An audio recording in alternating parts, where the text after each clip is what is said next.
انشاءاللہ تعالی اب آج کے ہمارے دوسرے عنوان کی طرف بڑھنے سے پہلے میں مختصر سا اسلامک ریسرچ سینٹر کا تعارف آپ لوگوں کے سامنے رکھ دوں۔ اسلامک ریسرچ سینٹر اس کا قیام سن 2001 میں ہوا اور اس کے پریزیڈنٹ اور فاؤنڈر ہے جناب ایڈوکیٹ فیض سید صاحب۔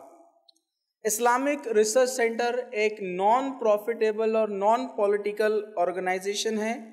اس کا مقصد ہے غیر مسلمانوں میں اور مسلمانوں میں اسلام کا صحیح تصور پیش کرنا۔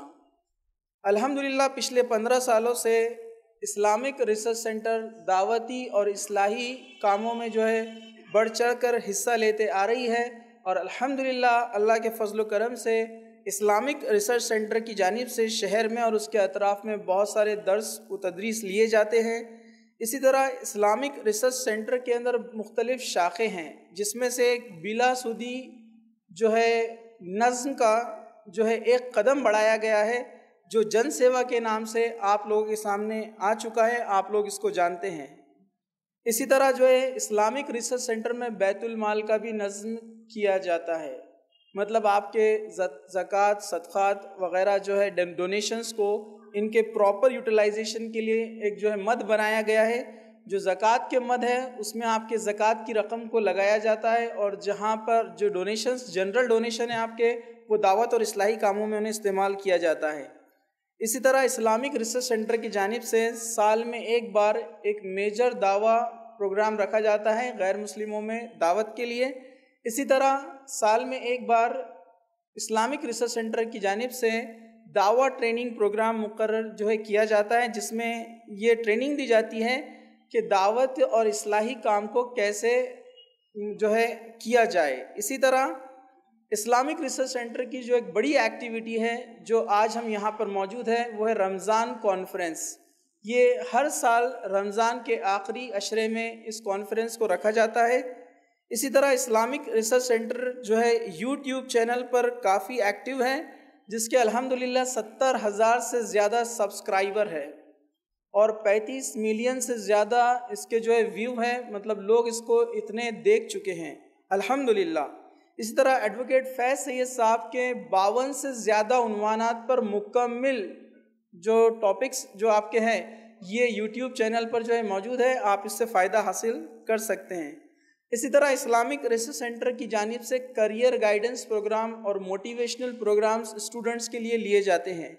اسی طرح اسلامک ریسرچ سینٹر کی ایک لائبریری ہے جو روہیلا گلی میں سٹی چوک کے قریب ہے۔ یہاں پر الحمدللہ 10,000 سے زائد کتابیں مختلف زبانوں میں موجود ہے، جیسے اردو، انگلش، ہندی، مراٹھی، اور الحمدللہ دنیا بھر کے تمام زبانوں کے جتنے بھی قرآن کے تراجم ہیں الحمدللہ یہ اسلامک ریسرچ سینٹر میں موجود ہے۔ الحمدللہ یہ مختصر سا تعارف تھا اسلامک ریسرچ سینٹر کا۔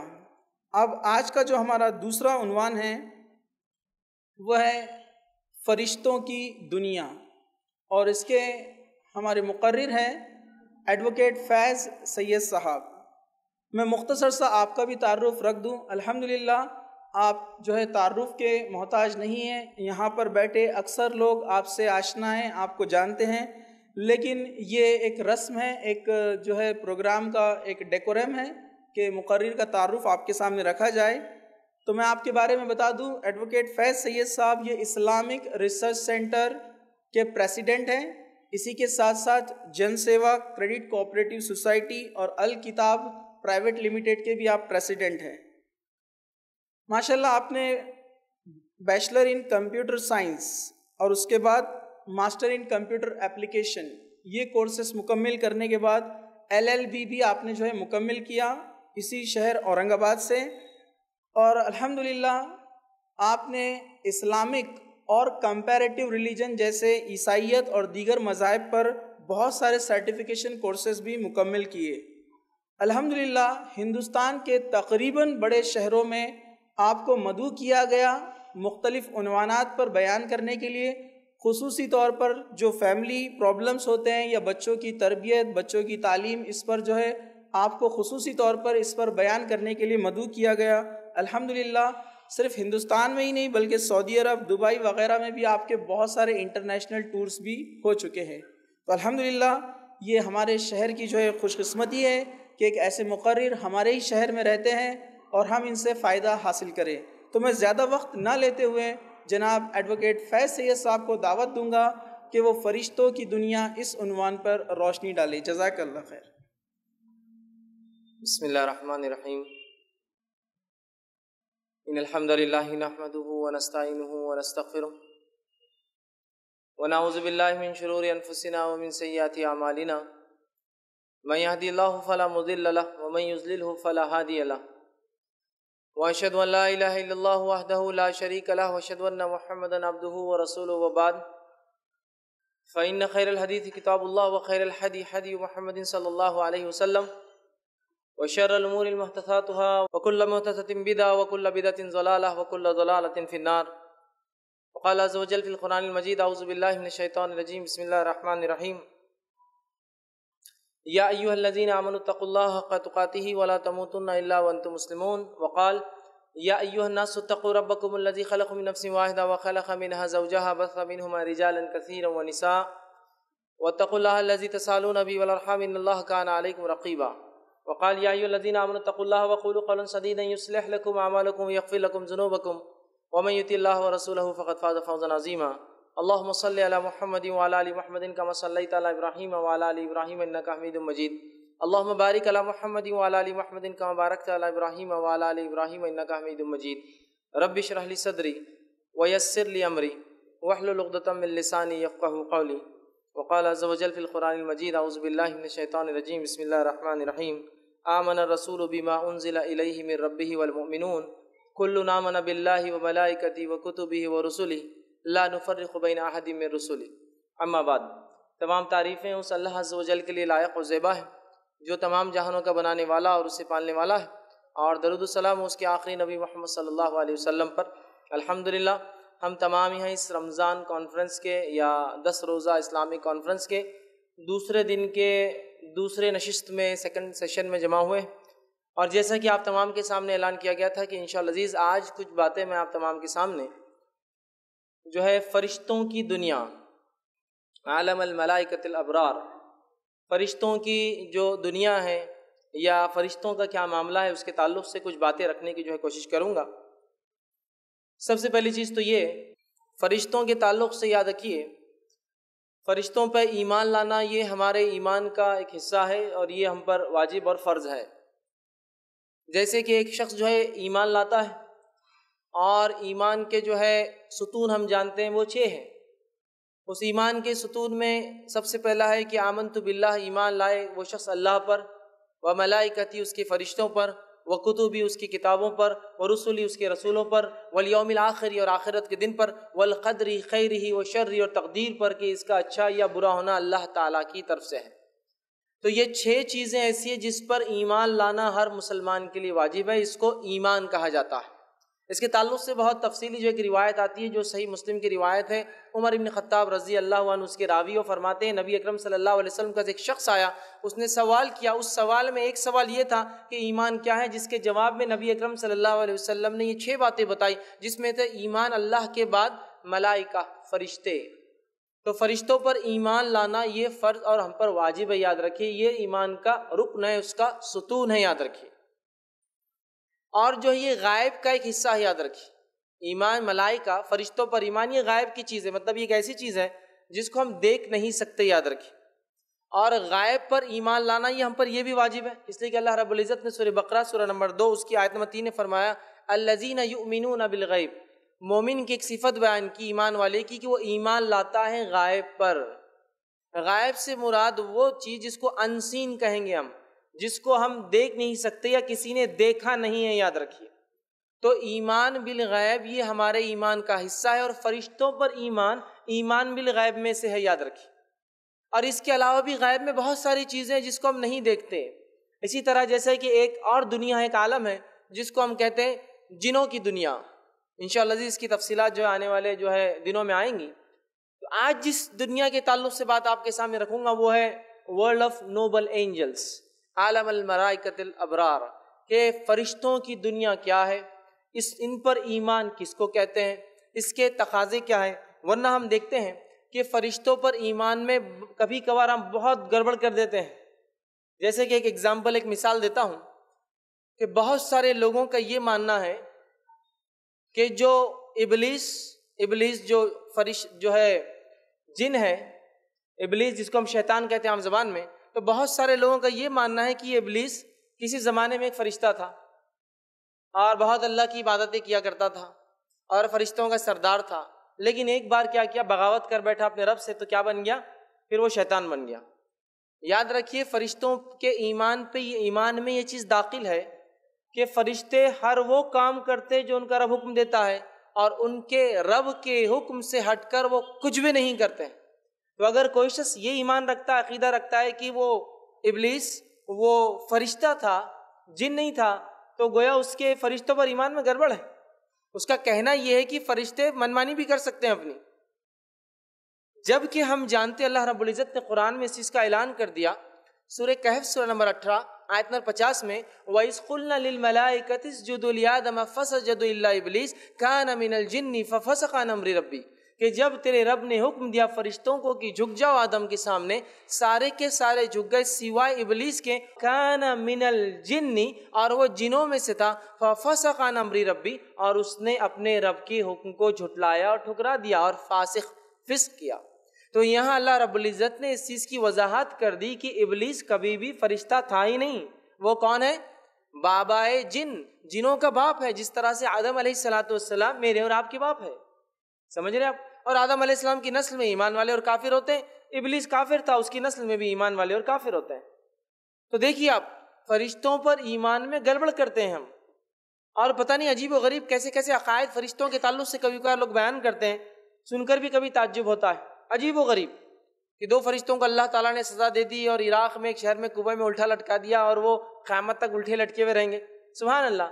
اللہ کے فرشتے جن کو چوائس ہی نہیں دی گئی کیا کرنا ہے اور کیا نہیں کرنا ہے، ان کے پاس کوئی آپشن نہیں ہے. جو رب کہتا ہے وہ کر گزرتے، وَيَفْعَلُونَ مَا يُؤْمَرُونَ، جو ان کا رب حکم دیتا ہے وہ کر گزرتے ہیں. کیوں اللہ ان کو سزا دیں گا؟ وہ کیوں بغاوت کریں گے؟ اور کوے میں کیوں اللہ تعالیٰ ان کو الٹا لٹکا دیں گا اور قیامت تک کے لیے بولے وہ الٹے؟ تو یاد رکھیے عجیب و غریب عقائد. اور یہ جو فرشتوں کی دنیا ہے اور فرشتوں کا جو انسان سے تعلق ہے، یہ بہت گہرا تعلق ہے. ان کا اور ہمارا رشتہ پیدائش سے شروع ہو جاتا ہے. جب انسان، اللہ کے رسول فرماتے 40 دن کا ہوتا ہے ماں کے پیٹ میں، تو فرشتہ کہتا ہے اے رب کیا لکھوں؟ تو گویا ہمارا تعلق ان سے بڑا گہرا ہے. ماں کے پیٹ سے ہمارا ان سے تعلق ہے، ہماری پیدائش میں وہ آتے ہیں، وہاں لکھتے ہیں. پیدا ہونے کے بعد ہمارے ساتھ زندگی بھر گزارتے ہیں، اعمال لکھتے ہیں. اس کے بعد جو ہے زندگی میں حفاظت کے لیے ہوتے ہیں. اسی طرح جو ہے موت کے وقت روح نکالنے آتے ہیں، اور جو ہے قبر سے روز قیامت ہم کو اٹھائیں گے، کافروں کو پکڑ کے دھکے دے کے لے جائیں گے، مومنوں کا اکرام کریں گے. اس کے ساتھ ساتھ جنت اور جہنم کے اندر بھی جو ہے یہ جو ہے اللہ نے منتخب کر رکھے ہیں. تو کوئی جنت میں خدمت کے لیے ہوں گا، کوئی جہنم میں دھکا دینے کے لیے ہوں گا. تو گویا فرشتوں سے انسانوں کا بڑا گہرا تعلق ہے، پیدائش سے لے کر موت سے لے کر حشر اور آخرت تک، مطلب آخرت کی ساری زندگی میں ان سے ہمارا گہرا تعلق ہے. ٹھیک. اور جو ہے اس کے ساتھ ساتھ ہم دیکھتے ہیں ان کا ہم سے جو گہرا تعلق ہے، اللہ رب العزت نے کچھ مخصوص کاموں کے لیے ان کو مقرر کر رکھا ہے، منتخب کر رکھا ہے. ٹھیک. اور ان کی دنیا یاد رکھیے یہ بہت عجیب اور غریب ہے، انسان اس کو سمجھ نہیں سکتا. اگر اللہ کی کتاب اور اس کے رسول صلی اللہ علیہ وسلم ہمیں نہ بتاتے تو یہ فرشتوں کی دنیا میرے اور آپ کے لیے سمجھنا ناممکن ہے. یاد رکھیں، اس لیے کہ اس کا تعلق غائب سے ہے، انسین ورلڈ سے ہے، ایک ایسی دنیا سے جس کو ہم دیکھ نہیں سکتے. تو اللہ کی کتاب اور اگر اس کے نبی صلی اللہ علیہ وسلم اگر ہمیں نہ بتاتے تو ان کی دنیا جاننا یا ان کے بارے میں کچھ بھی جاننا ہمارے لیے ممکن نہیں تھا. یاد رکھیے فرشتوں کی دنیا ایک پاکیزہ دنیا ہے. یاد رکھیے ایک پاکیزہ دنیا اس لیے کہ اللہ کی حمد و ثنا کرتے ہیں، بڑائی بیان کرتے ہیں، اور اللہ کے گھر کا جو آسمانوں میں ہے بیت المعمور اس کا طواف کرتے ہیں. سجدہ تو سجدے میں ہے، رکوع تو کوئی رکوع میں ہے. کسی کو سور پھونکنے کا حکم دے دیا گیا تو بس وہ کھڑا ہے کہ کب اجازت ملے تو میں پھونک دوں. تو جس دن سے بنا ہے اس دن سے لے کر سور پھونکنے تک ویسے ہی کھڑا رہیں گا. تو گویا کچھ مخصوص کاموں کے لیے انہیں اپوائنٹ کر دیا گیا ہے اور وہ اس کے لیے متعین ہے. اور ایک جس کو کہیں گے ایک ان کی جو دنیا ہے ایک بہت ہی پاکیزہ نوبل ورلڈ ہے. یاد رکھیے ایک بڑی پاکیزہ دنیا ہے. اسی طرح جو ہے فرشتوں کو عربی میں جو ہے یا فرشتے کو عربی میں ملک کہتے ہیں. ویسے فرشتہ لفظ جو ہے فارسی سے آتا ہے, اس کو کہتے ہیں ملک, اور ملائکہ یہ اس کی جمع ہے فرشتوں کو جس کو ہم کہتے ہیں. ٹھیک ہے, تو ملک یہ لفظ ہے. اور علماء لکھتے ہیں کہ ملک جو لفظ ہے وہ علاقہ سے آتا ہے جس کا معنی ہے پیغام پہنچانا. چونکہ یہ اللہ کا پیغام انسانوں تک لا کے مطلب انبیاء تک پہنچاتے ہیں, جو ہم تک پھر پہنچاتے ہیں انبیاء, اس لیے ان کو ملک کہا جاتا ہے, پیغام پہنچانے والا. یا کچھ لوگوں نے کہا یہ مالک سے بھی لفظ آتا ہے اس لیے کہ اللہ نے فرشتوں کو کچھ مخصوص کام دے رکھے ہیں جس کے وہ ذمہ دار ہے, اس سے بھی بہر مالک سے ملک. بہرحال لیکن زیادہ بہتر جو ہے وہ یہ علماء کہتے ہیں کہ پیغام پہنچانے کی وجہ سے ان کو اعلیٰ کا سے ملک کہا جاتا ہے, اور ملائکہ اس کی جمع ہے, یاد رکھیے. ٹھیک ہے, اس لیے کہ اللہ کا پیغام بندوں کو پہنچاتے ہیں. ان پر لانا ہم پر, ایمان لانا ہم پر فرض ہے. میں نے خطبے میں آپ کے سامنے ایک آیت تلاوت کی, سورہ بقرہ کی آیت 285 تھی, جس میں اللہ رب العزت نے فرمایا آمن الرسول بما انزل الیہ من ربہ والمؤمنون. ایمان لائے, آمن الرسول ایمان لایا رسول اس چیز پر, اور ایمان لائے ایمان والے مطلب جو لوگ اس کے اوپر ایمان لائے نبی پر. کن کن چیزوں پر ایمان لائے؟ کل آمن باللہ, سب کے سب ایمان لائے اللہ پر, وہ ملائکتی اس کے فرشتوں پر, وہ کتبی اس کی کتابوں پر, وہ رسولی اس کے رسولوں پر, والیوم الاخر. مطلب وہاں آمن رسول بما انزل الیہ من ربی والمؤمن کل آمن باللہ وملائکتی وکتبی ورسولی لا نفرق بین احد من رسولی. تو یہاں 4 چیزوں کا تذکرہ ہے, جس میں دوسرے نمبر پہ کیا بیان کیا گیا کہ ایمان لایا رسول, اور ایمان لائے ایمان والے کن چیزوں پر؟ اللہ پر اور فرشتوں پر. اسی لیے میں نے کہا فرشتوں پر ایمان لانا فرض ہے, اور یہ ایمان کے ستونوں میں سے, ایمان کے فاؤنڈیشنز میں سے ایک چیز ہے, یاد رکھیے. اور ہمیں فرشتوں پر ویسا ہی ایمان لانا ہے جیسا کہ ہمیں جو ہے حکم دیا گیا ہے, یاد رکھیے. اب فرشتوں پر ایمان کیسا ہونا چاہیے, اس کے تعلق سے میں چند باتیں آپ کے سامنے رکھتا ہوں, جو کہ امام بیہقی نے شعبۃ الایمان میں یہ چیز لکھی ہے کہ فرشتوں پر ایمان کیسا ہونا چاہیے. پھر ان کی دنیا کی طرف بھی بڑھیں گے ہم, چونکہ پہلی چیز تو ہے ان پر ایمان لانا. ایمان لانے کے بعد پھر بہت ساری چیزیں جو بتائی گئی وہ بھی ہے. تو ایمان لانے کے تعلق سے لکھتے اور بیان کرتے, پہلی چیز ایمان لانے میں جو داخل ہے وہ یہ ہے, ایمان کی فرشتے ہیں ان کے وجود کا اقرار کرنا. فرشتوں پر ایمان لانے کا پہلا حصہ کیا ہے کہ ایمان لانا ان کے وجود پر کی فرشتے ہیں, اللہ کی ایک مخلوق ہے, یہ فرشتے ہیں اور یہ بھی اللہ کے بندے ہیں. آگے وہ لکھتے ہیں ان میں سے ہر ایک کو ان کے حقیقی مقام دے. ان میں سے فرشتوں میں سے ہر ایک کو وہ کہتے ہیں ان کا حقیقی مقام دے. ایسا نہ ہو کہ آپ کس کو زیادہ کر دیں کسی کو کم کر دیں, حالانکہ اللہ رب العزت نے کسی اور کو زیادہ اور کسی اور کو کم بتایا. تو ہر کسی کو ان میں سے اپنا اپنا مقام دے حقیقی. ایمان کی وہ اللہ کے بندے ہیں, ایمان لائے ایک شخص کی فرشتے اللہ کے بندے ہیں, جیسے جن اور انس ہیں. مطلب اللہ نے جیسے جنوں کو پیدا کیا, انسانوں کو, فرشتوں کو پیدا کیا, اسی طرح وہ اللہ کے بندے ہیں. انہیں اللہ حکم دیتا ہے, اللہ انہیں حکم دیتا ہے, آرڈر دیتا ہے, اور ان کا حساب بھی لیتا ہے. لیکن وہ حساب اس اعتبار سے نہیں جیسا کہ ہمارا ہوں گا گناہ اور نیکی کے اعتبار سے. ان کا حساب لیتا ہے, مطلب ان سے سوال بھی کرتا ہے کہ کیا ہوا میرے بندوں نے کیا کیا, حالانکہ اللہ کو معلوم ہوتا ہے پھر بھی پوچھتا ہے. تو وہ جو ہے اللہ کا حکم بجا لاتے ہیں, اللہ ان کا حساب بھی لیتا ہے. وہ کچھ بھی نہیں کر سکتے خود سے سوائے جس کا اللہ انہیں حکم دے. فرشتے خود سے کچھ بھی نہیں کر سکتے سوائے اس کے جو ان کا رب انہیں حکم دیتا ہے. پھر آگے لکھتے ہیں اور کہتے ہیں اللہ نے انہیں صلاحیت دی ہے, اور وہ کہتے ہیں انہیں موت بھی آ سکتی ہے, لیکن انسانوں کے مقابلے میں یہ بہت لمبی زندگی گزارتے ہیں. اور ہم جانتے ہیں قیامت کا جب پہلا سور پھونکا جائے گا تو تمام چیزیں ہلاک ہو جائیں گی, اس میں فرشتے بھی داخل ہیں. تو ان کو موت بھی آتی ہے لیکن کافی لمبی زندگیاں جیتے جنہوں نے انسانوں کے مقابلے میں. ان کے بارے میں ایسا کچھ بھی نہیں کہنا چاہیے کہ وہ اللہ کے ساتھ شریک ٹھہر جائے. ایسی کوئی بات ان کے تعلق سے نہیں کہنا چاہیے جس کی وجہ سے ایسا ہو جائے کہ اللہ کی ذات میں یہ فرشتہ شریک ہو جائے.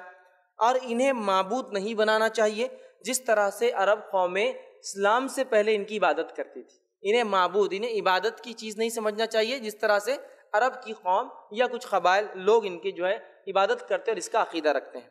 تیسری چیز پھر آگے لکھتے اور فرماتے ہیں اس بات کا ماننا کہ ان میں سے کچھ پیغمبر یعنی وہ ہے جو اللہ کا پیغام انبیاء تک پہنچاتے ہیں, ان میں سے کچھ رسول ہیں, پیغمبر ہے یعنی اللہ کا پیغام پہنچاتے ہیں, جس کو اللہ چاہتا ہے انسانوں میں سے اس کے پاس وہ لا کر پہنچاتے ہیں. ان میں سے کچھ اللہ کا عرش اٹھائے ہوئے ہیں, انشاءاللہ آگے تفصیلات آئیں گے. اللہ کا عرش اٹھائے ہوئے, جو 8 فرشتے اٹھائے ہوئے, تو کچھ اللہ کا عرش اٹھائے ہوئے ہیں, اور جو صفوں میں کھڑے رہتے ہیں. کچھ فرشتے ایسے کہ صفوں میں کھڑے انتظار کریں اللہ کے حکم, صفوں میں کھڑے رہتے ہیں. اور جو جنت اور جہنم کے نگہبان ہیں، جو جنت اور جہنم کو دیکھ بھال کرتے ہیں اور اس کے نگہبان ہیں. پھر آگے لکھتے ہیں دیکھ بھال کرتے ہیں، اور کچھ انسانوں کے اعمال لکھتے ہیں، ٹھیک ہے، اور اسی طرح کچھ بادل کو ہاک کر لے جاتے بارش کے لیے، اور جو ہے یہ سب کا تذکرہ وہ لکھتے ہیں قرآن کے اندر موجود ہے.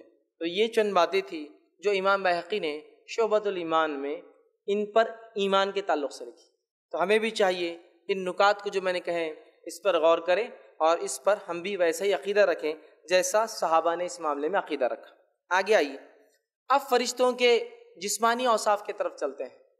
فزیکل کیریکٹرسٹکس جو ان کے کتاب اور سنت میں بتائے گئے، کیسے رہتے ہیں، کیسے دکھتے ہیں، کیا معاملات ہیں، وہ دیکھیں گے. پھر اس کے بعد دیگر 4 حصوں میں نے تقسیم کیا اس درس کو. 4 چیزوں میں سے پہلا حصہ ہے جسمانی اوصاف، فزیکل کیریکٹرسٹکس فرشتوں کے تعلق سے، جس میں سب سے پہلی چیز تو یہ ان کی پیدائش.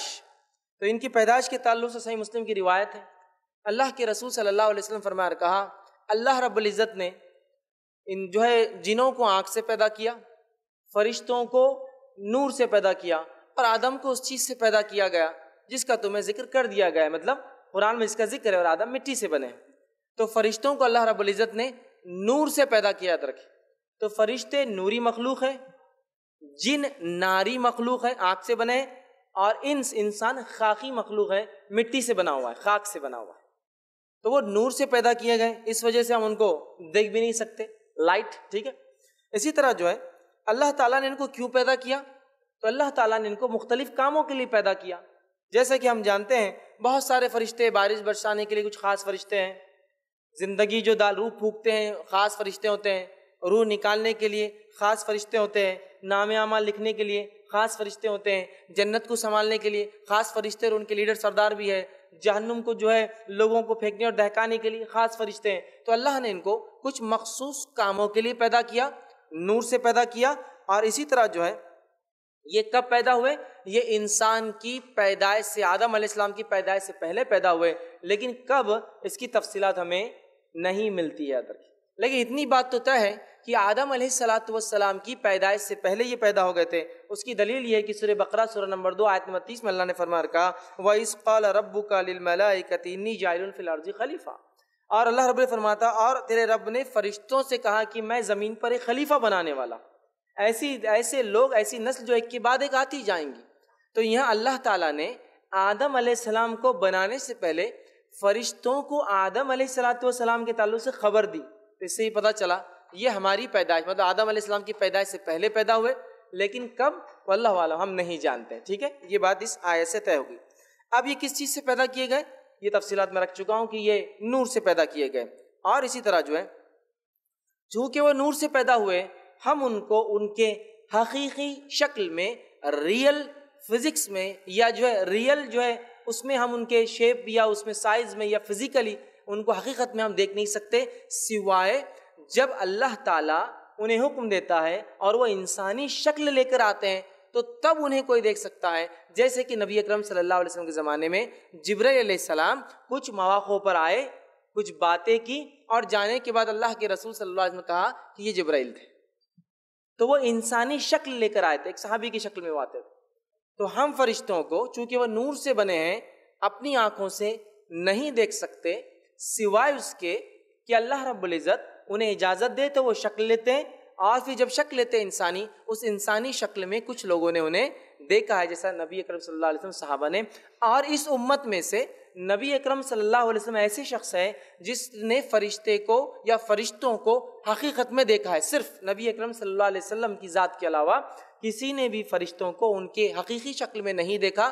اور آپ نے خود ماں عائشہ کو فرمایا رضی اللہ عنہا کو کہ میں نے جبرائیل کو 2 مرتبہ ریئل جو ہے شکل میں دیکھا ہے، حقیقی شکل میں دیکھا ہے. پہلی مرتبہ جب وہ وحی میرے پاس لے کر آئے تب دیکھا ہے، اور جب وحی لے کر آئے جب میں نے دیکھا تو زمین سے لے کر آسمان تک سب بھر گیا تھا جبرائیل علیہ السلام سے، کچھ نہیں دکھ رہا تھا اس کے علاوہ، اتنے بڑے آپ. اور دوسری بار میں نے جبرائیل کو سدرۃ المنتہا معراج میں دیکھا حقیقی شکل میں. تو اس امت سے فرشتوں کو کسی نے حقیقی شکل میں نہیں دیکھا سوائے جب وہ انسانی شکل میں آئے، یا پھر نبی اکرم صلی اللہ علیہ وسلم ہی ایک ایسی شخصیت ہے جنہوں نے حقیقت میں جو ہے ایک فرشتے کو اپنی آنکھوں سے دیکھا. یاد رکھی باقی کسی نے انہیں نہیں دیکھا، اس بات کو جو ہے آپ یاد رکھ لیں۔ اور جو روایت میں نے آپ کو بیان کی کہ میں عائشہ کو اللہ کے رسول فرمایا میں نے جبرائیل کو جب دیکھا، تو روایت کے الفاظ اس طرح سے، صحیح مسلم کی حدیث ہے کہ یہ بہت بڑے ہوتے ہیں۔ جبرائیل علیہ السلام کے تعلق حدیث میں عائشہ فرماتی ہے کہ میں نے آپ سے فرمایا میں نے انہیں دو مرتبہ دیکھا، جب وہ نازل ہوئے تو وہ آپ فرماتے کہ زمین سے آسمان تک ان کا قد تھا، مطلب جو نیچے سے اوپر تک جو دیکھ سکتے تھے صرف اور صرف جبرائیل علیہ السلام ہی نظر آ رہے تھے۔ تو گویا فزیکل ان کا جو جس کو حیت کیفیت جسمانی ہے بہت بڑے ہوتے ہیں، جس میں سے جبرائیل علیہ السلام کے تعلق سے آتا ہے اتنے بڑے تھے کہ زمین سے لے کر آسمان تک، اور آپ سے فرماتے ہیں ان کو 600 پر تھے جبرائیل علیہ السلام کو، اور وہ پروں میں سے جب میں نے دیکھا تو ہیرے اور موتی جو ہے جھڑ رہے تھے۔ تو بڑے خوبصورت ہوتے ہیں، بہت بڑے بڑے ہوتے ہیں، ٹھیک ہے، اور اسی طرح سے جو ہے کوئی انسان لیکن اپنی آنکھوں سے انہیں نہیں دیکھ سکتا، یاد رکھیں۔ اسی طرح ابو داؤد کی روایت ہے، جابر بن عبداللہ رضی اللہ عنہ فرماتے اور کہتے ہیں رسول اللہ صلی اللہ علیہ وسلم فرمایا کہا مجھے اجازت ملی جب میں معراج گیا تو مجھے اجازت دی گئی کہ عرش کے جو فرشتوں نے 8 جو عرش کو اٹھائے ہوئے ہیں ان میں سے ایک فرشتے سے بات کرنے کی مجھے معراج میں اجازت ملی۔ آپ نے کیا فرما رہے ہیں؟ میں جب معراج گیا تو مجھے عرش کو جو فرشتے اٹھائے جن کی تعداد 8 ہیں، ایک فرشتے سے مکالمہ بات کرنے کی اجازت ملی۔ تو آپ نے فرمایا جب میں نے اسے دیکھا تو اس فرشتے کی کان کی لو، ایئر لوب، کان کی لو سے لے کر کاندھے تک کا فاصلہ ایک پرندے کے اڑنے کے 700 سال کے برابر تھا، 700 ایئرس۔ کان سے لے کر کاندھے تک کا فاصلہ اس ایک فرشتے کا جو اللہ کے عرش کو اٹھائے ہوئے، سبحان اللہ، کان سے لے کر کاندھے تک 700 سال اگر پرندہ اڑے تو اس کے برابر ڈسٹنس کور ہوگا جو اس کے کان سے لے کر کاندھے تک تھا۔ میں نے تھوڑا سا حساب کتاب کیا اس کو دنیاوی اعتبار سے۔ دنیا کے اندر جو پرندہ ہے، ایک چیل ہوتی ہے جس کو فیلکن پیریگرین کہا جاتا ہے، ایک چیل ہے جو دنیا کی سب سے تیز رفتار چڑیا ہے، 320 کلومیٹر پر آور کی سپیڈ سے جو ہے اڑتی ہے، 320 کلومیٹر جو 1 گھنٹے میں سفر کر لیتی ہو، اور اگر ڈائیو مارے تو 500 زیادہ کلومیٹر کی رفتار سے نیچے آتی ہے، لیکن جب اڑتی ہے تو 320 کلومیٹر 1 گھنٹے میں سفر کرتی ہے۔ تو میں نے سوچا چلو اس پرندے کی رفتار سے تھوڑا سا حساب کرتے ہیں۔ تو اگر وہ پرندہ 320 کلومیٹر کی رفتار سے اگر 700 سال تک اڑیں گا تو وہ جو ہے 196 کروڑ 22 لاکھ اور 40 ہزار کلومیٹر کا سفر طے کریں گا، مطلب 1.96 بلین کلومیٹر سے ایک رف حساب کریں تو 196 کروڑ 22 لاکھ 40 ہزار کلومیٹر کا سفر ہوگا۔ پھر اگر یہ تو کاندھے ایک ہوا، پھر میں نے دوسرا حساب لگایا، یہ بھی تو اتنا ہی ہوگا کاندھا جیسا انسان کا ہوتا ہے عام طور سے، اور یہ کاندھے سے بیچ میں جو حصہ ہوتا ہے وہ بھی اتنا ہی ہوتا ہے، برابر ہوتے ہیں یہ اور سر کا حصہ۔ تو اگر تینوں کو ملا لیا جائے تو ملٹیپلائی بائی 3 کر دیا جائے تو ہوتا ہے 588 کروڑ 66 لاکھ 20 ہزار کلومیٹر صرف فاصلہ ہے 2 کاندھے کا۔ شولڈرز ہیلتھ کلب بہت سے لوگ جاتے ہیں، اور ہم سب جانتے ہیں شولڈرز کے مقابلے میں جسم 6 گنا اور بڑا ہوتا ہے، 6 ٹائمز اور ملٹیپلائی ہو جاتا ہے، مطلب جتنا ایک انسان کا شولڈر ہوتا ہے اس کے مقابلے اس کا جسم 6 گنا اور بڑھ جاتا ہے، مطلب ہائٹ زیادہ ہوتی ہے وڈتھ کے مقابلے میں۔ تو صرف ایک فرشتہ جو عرش کو اٹھایا ہوا ہے، اگر 320 والا حساب اگر درست ہے تو وہ جو ہے 588 کروڑ صرف کلومیٹر کا اس کا صرف کاندھا ہے، جس جو اس کا کتنے بڑے، سبحان اللہ۔ اور اگر دنیا سے سورج کا اگر موازنہ کیا جائے تو 150 کلومیٹر ہے، صرف 150 کروڑ کلومیٹر، معاف کرنا، سورج یہ اس سے بھی زیادہ ہے اتنا ڈسٹنس۔ اور دنیا کی سب سے اونچی عمارت 800 میٹر کی ہے، صرف 800 میٹر، 1 کلومیٹر کی بھی نہیں ہے، برج خلیفہ دبئی میں 800 میٹر، ٹھیک ہے۔ اب اندازہ لگے 800 میٹر کیا ہوتا ہے، یہاں سے سورج کا فاصلہ 150 جو ہے کروڑ کلومیٹر کیا ہوتا ہے، اور صرف ایک کاندھا جو ہے 588 کروڑ جو ہے کلومیٹر صرف چوڑا ہے، اور وہ ایک فرشتے کا صرف کاندھے کا ہی سائز ہے، سبحان اللہ۔ تو بہت بڑے ہوتے ہیں، ان امیجنیبل سمجھو ان کی ہائٹ ہوتی ہے، مطلب ہم اندازہ نہیں لگا سکتے ان کی کیفیت اور حیت کا، فزیکل سٹرکچر کا یاد رکھیے. تو پھر آپ سے فرماتے ہیں مجھے ایک فرشتے سے بات کرنے کی اجازت ملی، اور جب میں نے اس سے بات کی تو اس کا یہ فاصلہ صرف کان سے لے کر کاندھے تک 700 سال کی ایک پرندے کی مسافت جو طے کرتا اتنا اس کا فاصلہ تھا. تو اس سے اندازہ بہرحال ہوتا ہے کتنے بڑے بڑے ہوتے ہیں. اسی طرح جو ہے یہ جو ہے پر بھی ہوتے ہیں. ان کو اللہ رب العزت سورہ فاطر سورہ نمبر 35 آیت نمبر 1 میں فرماتا کہتا ہے، اور اس آیت کا ترجمہ اس طرح سے ہے: اس اللہ کے لیے تمام تعریفیں جو ہے سزاوار ہے، لائق اور زیبا ہے، جو آسمان اور زمین کا جو ہے پیدا کرنے والا ہے، اور جس نے 2-2 3-3 اور 4-4 پروں والے فرشتوں کو جو ہے اپنا پیغمبر جو ہے بنانے والا ہے. مخلوق میں سے جو چاہے زیادتی کرتا ہے، اور اللہ ہر چیز پر قادر ہے. تو یہاں کا اللہ نے فرشتوں کو بنایا، پر ہوتے ہیں 2-2 3-3 4-4 اس سے زائد بھی، اس لیے کہ جبرائیل علیہ الصلوۃ والسلام کے تعلق سے حدیث میں آتا ہے کہ ان کو 600 پر تھے، 600 ونگس یاد رکھیں. تو فرشتوں کی فزیکل کیفیت میں یہ بھی ہے، جسمانی کیفیت میں اوصاف میں ان کو پر ہوتے ہیں، بہت بڑے ہوتے ہیں. نور سے اللہ رب العزت نے ان کو پیدا کیا ہے. اسی طرح فرشتے بہت خوبصورت ہوتے ہیں، یہ بہت خوبصورت ہوتے ہیں. جیسے کہ میں نے کہا آپ صلی اللہ علیہ وسلم جبرائیل علیہ السلام کو دیکھا 600 پر تھے، اور پروں میں سے ہیرے اور موتی ان کے جھڑ رہے تھے. یہ بہت خوبصورت ہوتے. اس کی دلیل یہ بھی ہے کہ یوسف علیہ الصلوۃ والسلام کا واقعہ یاد کیجئے. جب اس عزیز مصر کی بیوی پر لوگوں نے کہا کہ کیسی عورت ہے، اپنے غلام پہ بری نظر ڈالی، تو اس نے یوسف علیہ الصلوۃ والسلام کو بلایا، ساری دوسری عورتوں کو بٹھا دیا ہاتھ میں چھری دے کر، اور یوسف علیہ السلام سے کہا یوسف گزر جاؤ. یوسف علیہ الصلوۃ والسلام جب گزرے تو ان عورتوں نے جو سبزیاں کاٹ رہی تھی کیا کہا؟ اللہ نے اس بات کو قرآن میں دہرایا، اور اللہ فرماتا ہے وَقُلْنَا حَاشَا لِلَّهِ مَا هَٰذَا بَشَرًا إِنْ هَٰذَا إِلَّا مَلَكٌ کریم. تو اللہ رب العزت فرماتا ہے ان عورتوں نے جب یوسف علیہ السلام کو دیکھا تو کہا کہ یہ تو کوئی انسان نہیں ہو سکتے، یہ تو جو ہے کوئی بزرگوار فرشتہ ہے. تو اس قول سے پتہ چلتا ہے کہ فرشتے خوبصورت ہوتے ہیں. اسی لیے جب یوسف علیہ الصلوۃ والسلام کو ان عورتوں نے دیکھا تو کہا یہ تو کوئی فرشتہ ہے، بزرگوار فرشتہ. تو اس سے پتہ چلا وہ بہت خوبصورت ہوتے ہیں، یاد رکھیے. اسی طرح جو ہے یہ کھاتے اور پیتے نہیں ہیں، جس کے تعلق سے اگر واقعہ پڑھنا ہے تو جو ابراہیم علیہ الصلوۃ والسلام کے پاس فرشتے آئے تھے، ان کو خوشخبری دینے اسحاق علیہ السلام کی، اور یہ بتانے کہ قوم لوط کے ساتھ کیا ہونے والا ہے. ان فرشتوں کا واقعہ سورہ زاریات سورہ نمبر 51 آیت نمبر 24 سے لے کر 28 میں اللہ نے بیان کیا، جس میں جب ابراہیم علیہ الصلوۃ والسلام نے ان کو ایک بچڑا پیش کیا ذبح کر کے، تو انہوں نے اس سے انکار کر دیا کھانے سے. تو اس سے پتہ چلا فرشتے کھاتے اور پیتے نہیں ہیں. اسی طرح وہ مذکر اور مؤنث نہیں کہلائے جا سکتے، ان کا جینڈر ہم نہیں کہہ سکتے کہ وہ میل ہے یا فیمیل ہے، چونکہ وہ ایک ایسی دنیا میں ہے جن کے تعلق سے ہم نہیں جانتے. ہاں ہماری دنیا میں تو میل فیمیل جیسی چیزیں ہوتی ہیں، مذکر مؤنث جینڈرز ہوتے ہیں، لیکن ان کے تعلق سے کسی جینڈر کا ہم تصور نہیں کر سکتے، اس لیے کہ کتاب و سنت میں ان کی کوئی جینڈر کی تفصیلات نہیں دی ہے. اسی طرح جو ہے اللہ کے دیے گئے کام اور عبادت کرتے ہوئے کبھی تھکتے نہیں. کبھی اللہ نے جو کام دیا، جو عبادت دی، اس کام کرنے سے کبھی تھکتے نہیں ہیں، جس کا تذکرہ اللہ نے سورہ انبیاء سورہ نمبر 21 آیت نمبر 20 میں فرما رکھا یسبحون اللیل والنہار لا یفترون، کہ وہ صبح اور شام اللہ کی تسبیح بیان کرتے ہیں اور سستی نہیں کرتے.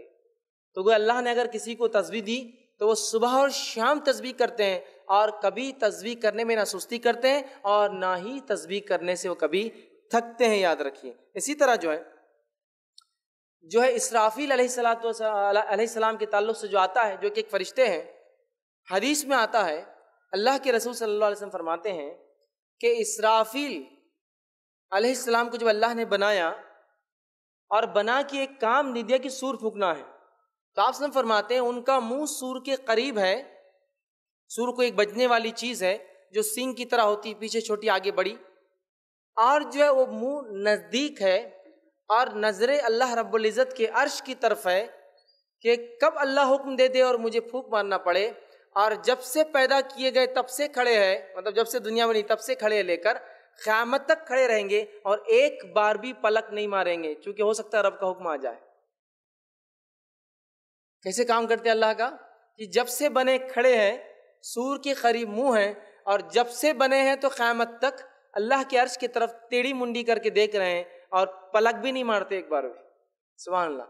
تو تو اللہ نے جو کام دیا نہ کرتے ہوئے تھکتے ہیں، نہ کسی قسم کی نافرمانی کرتے ہیں، سجدوں میں ہیں تو سجدے میں ہیں، تسبیحات بیان کرے تسبیحات بیان کر رہے ہیں۔ اسی طرح جس کو جو کام دیا گیا ہے وہ اپنا اپوائنٹڈ کام کرتے ہیں۔ اب ان کی رہنے کی جگہ کہاں ہے؟ تو فرشتے آسمانوں میں رہتے، یاد رکھیں، اس لیے کہ جب بھی فرشتوں کا تذکرہ آتا ہے اترنے کے لفظ قرآن میں آتے ہیں۔ فرشتہ اترا مطلب اوپر تھا، کبھی اوپر تھا مطلب آسمان میں، تو فرشتے آسمانوں میں رہتے ہیں۔ ان کی تعداد کتنی ہے ہم نہیں جانتے۔ صحیح بخاری کی روایت کے مطابق رسول اللہ صلی اللہ علیہ وسلم فرماتے ہیں آسمان میں ایک بیت المعمور، جیسا ہمارا کعبہ ہے دنیا میں، ویسے ہی 7ویں آسمان پر بیت المعمور نامی ایک گھر ہے اللہ کا۔ فرشتے اس کا طواف کرتے ہیں اور طواف کرنے کے بعد چلے جاتے ہیں۔ آپ صلی اللہ علیہ وسلم فرماتے ہیں 70,000 فرشتے اس میں روز عبادت کرتے ہیں اور ان کا دوبارہ نمبر کبھی نہیں آئے گا۔ پھر 70,000 فرشتے روز اس گھر میں طواف کرتے ہیں، عبادت کرتے ہیں، اور ایک دن کے بعد جب چلے جاتے 70,000 تو نیکسٹ ٹرن ان کا قیامت تک نہیں آنے والا ہے۔ یہ ان کی تعداد ہے۔ اسی طرح ایک روایت میں آپ فرماتے ہیں کہ روز قیامت جہنم میدان محشر میں کھینچ کر لائی جائیں گی، حشر کے میدان میں لائی جائیں گی، جس کے 70,000 سیکشنز ہوں گے، 70,000 حصوں میں تقسیم ہوں گی عذابات کے اعتبار سے۔ ہر سیکشن کو 70,000 فرشتے کھینچ کر لائیں گے۔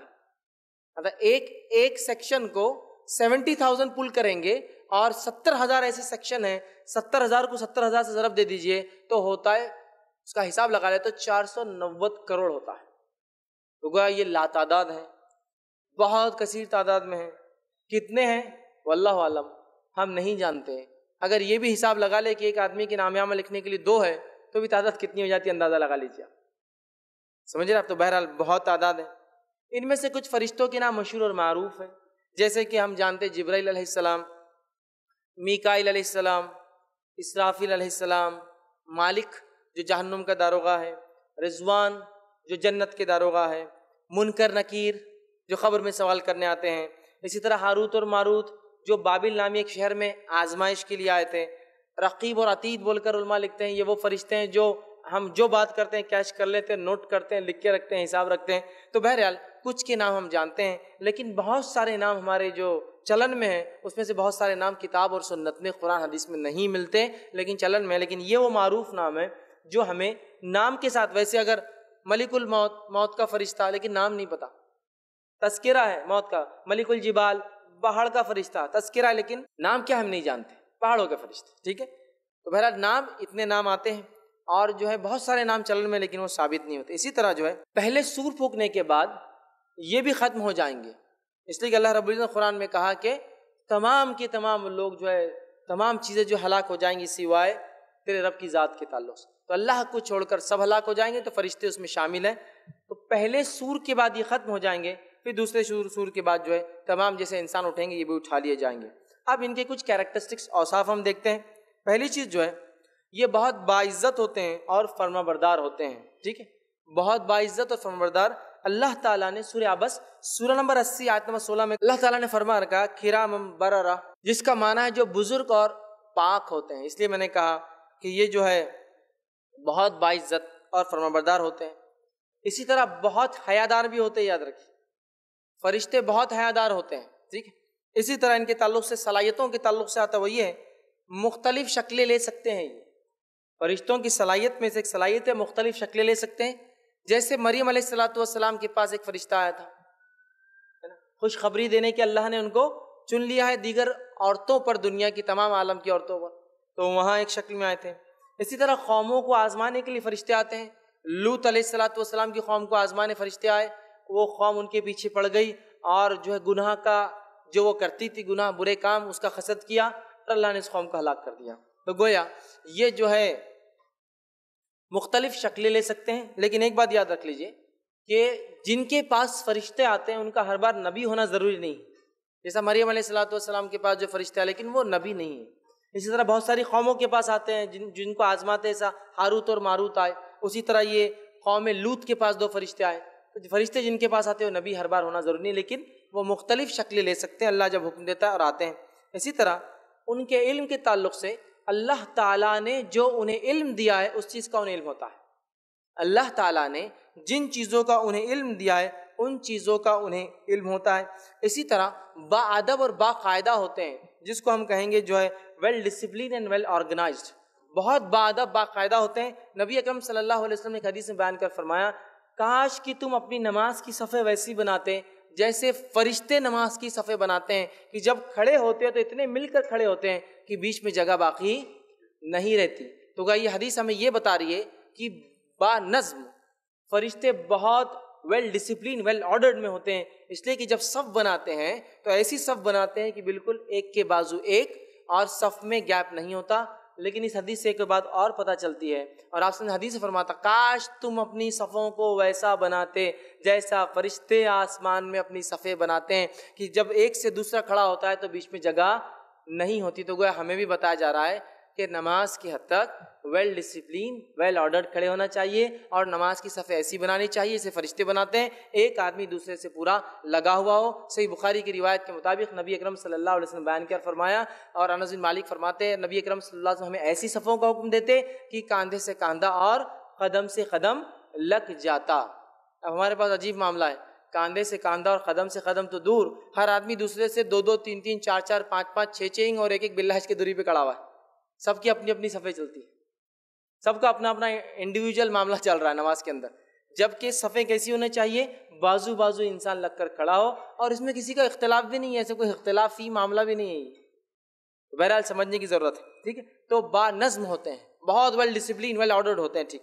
اسی طرح جو ہے اللہ رب العزت نے ان کی یہ تعریف بھی جو قرآن کے اندر کی اور فرمایا اور کہا سورہ نمبر 90 آیت نمبر 22 میں، وَجَاءَ رَبُّكَ الْمَلَكُ صَفًّا صَفًّا، اور جو اللہ فرماتا ہے اور تیرے رب آئے گا تو فرشتے صفیں باندھے ہوئے کھڑے ہوں گے. تو پہلے ویل ڈسپلین ویل آرڈر ہوتے ہیں. اسی طرح جو ہے فرشتے کبھی غلطی نہیں کرتے، فرشتے کبھی غلطی نہیں کرتے، یہ بات یاد رکھی. ورنہ اس میں بہت ہماری وہ ہوتی ہے کہ فرشتے اور پتہ نہیں کیا کیا قصے اور کہانیاں لوگوں نے بیان کر دی. اور ایک مرتبہ ایک صاحب سنانے لگے اور کہنے لگے دیکھو زیادہ علم حاصل نہیں کرنا، زیادہ علم نہیں. کیوں؟ تو زیادہ علم حاصل کرنے سے انسان شیطان بن جاتا. میں نے کہا انسان شیطان کہتا؟ تو بولے دیکھو میں قصہ سناتا ہوں. شیطان جو تھا نا، بولے پہلے فرشتہ تھا، بولے بہت علم حاصل کر دیا، زیادہ علم حاصل کر دیا، جیسے تم لوگ کر رہے آج کل، بولے پڑھ لے رہے، یہ کر لے رہے، وہ کر لے رہے، زیادہ علم حاصل کر لیا. زیادہ علم حاصل کرنے کے بعد کیا ہوا؟ بولے جب اللہ نے حکم دیا تو حکم نہیں مانا، تو اللہ نے نکال دیا جنت سے. تو بولے وہ فرشتہ ہے نا، اس نے ایک ٹیم بنا لیا، بولے، اور برے فرشتوں کو جمع کیا اپنے آس پاس. مطلب فرشتہ شیطان بن گیا اور اس نے ایک ٹیم بنایا، اور ٹیم بنا کے بولے اپنے ٹیم میں سب برے فرشتوں کو جمع کر لیا، اور پھر اس نے فلاں فلاں فلاں یہ کام کیا، آدم علیہ السلام کو نکالا فلاں. یاد رکھیے ایسی بات نہیں ہے، فرشتے تو کبھی غلطی کرتے ہی نہیں ہیں.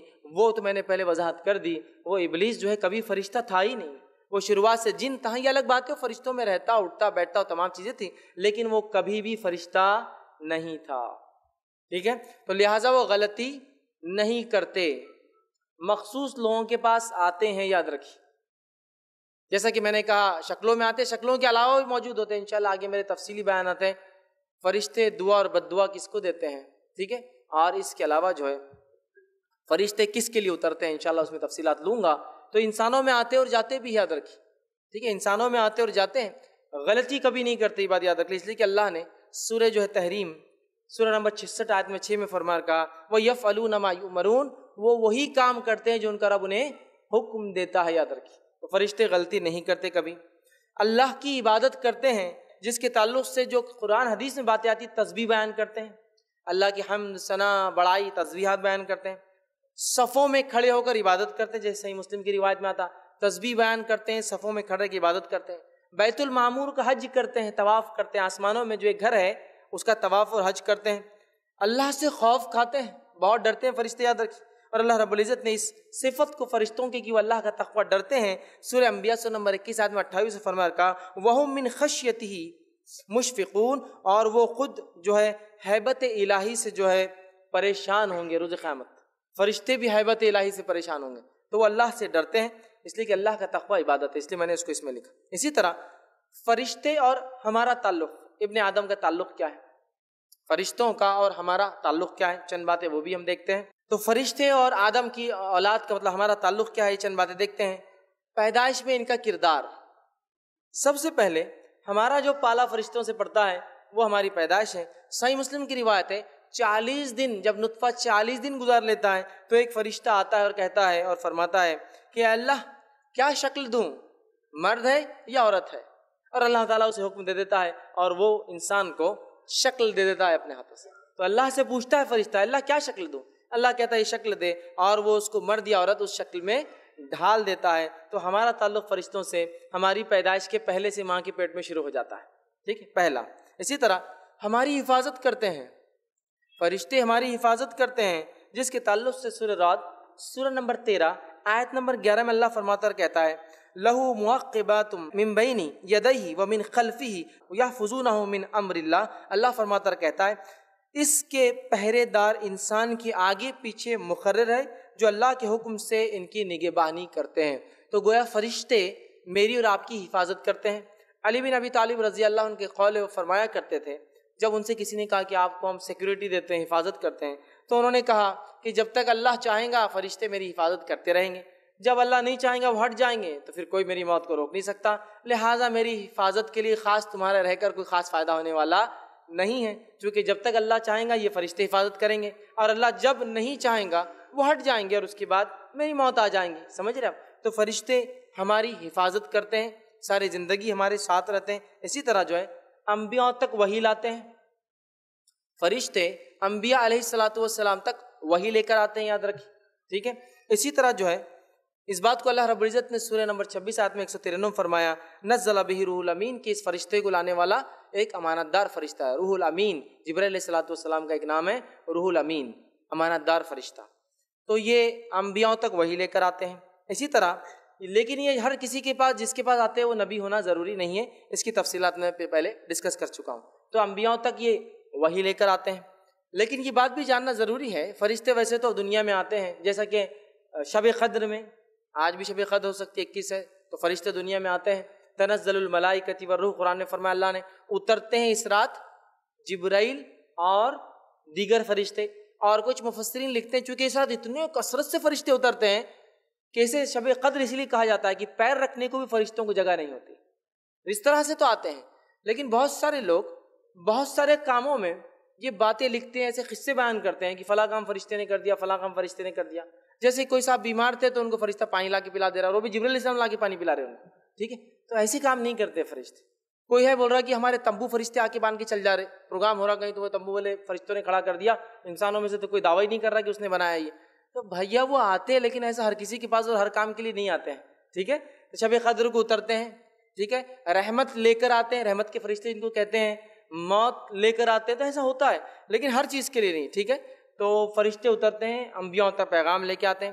اسی طرح فرشتے اچھے خیالات بھی لاتے ہیں انسانوں کے اندر، جس طرح سے جن، برے جن، شیاطین برے خیالات وسوسوں کے ذریعے ڈالتے ہیں، اسی طرح فرشتے انسانوں میں اچھے خیالات ڈالتے ہیں۔ اور اس کے تعلق سے جو ہے نبی اکرم صلی اللہ علیہ وسلم کی ایک روایت ہے، صحیح مسلم کی حدیث ہے، آپ نے فرمایا ہر ایک کے ساتھ قارین ہوتا ہے، جن میں سے اور فرشتوں میں سے، ہر ایک کے ساتھ قارین ہوتا ہے، چپکا ہوا کوئی پیچھے ہوتا ہے ہمیشہ، جنوں میں سے اور فرشتوں میں سے۔ تو انسان جیسے ہی پیدا ہوتا ہے شیطان اپنے گروہ میں سے ایک کو اس کے پیچھے لگا دیتا ہے زندگی بھر کے لیے، اور اسی طرح رحمان اللہ تعالیٰ اپنے طرف سے ایک فرشتہ لگا دیتا ہے ساری زندگی۔ وہ قارین جو شیطان میں سے ہوتا ہے ساری زندگی وسوسے ڈالتا ہے، اس کے وسوسوں کو آپ محسوس کر سکتے ہیں۔ فجر کے ٹائم پر ابھی تو بہت دیر ہے، اذان تو ہوئی، آدھے گھنٹے بعد جماعت کھڑی ہوں گی، سو جاؤ، ارے ابھی تو 2 بال باقی ہے، دیکھ کے چلے جاتا ہوں، آخری رکعت تو کیسے بھی مل ہی جائیں گی 2 بالوں کے بعد۔ وہ وسوسوں کو آپ محسوس کر سکتے ہیں۔ اسی طرح یہ فرشتے اچھے خیالات ڈالتے ہیں، انسان اچھے خیالات، گڈ تھاٹس ڈالتے ہیں، جیسا ڈیولز شیطان جو ہوتا ہے وہ برے خیالات ڈالتے ہیں۔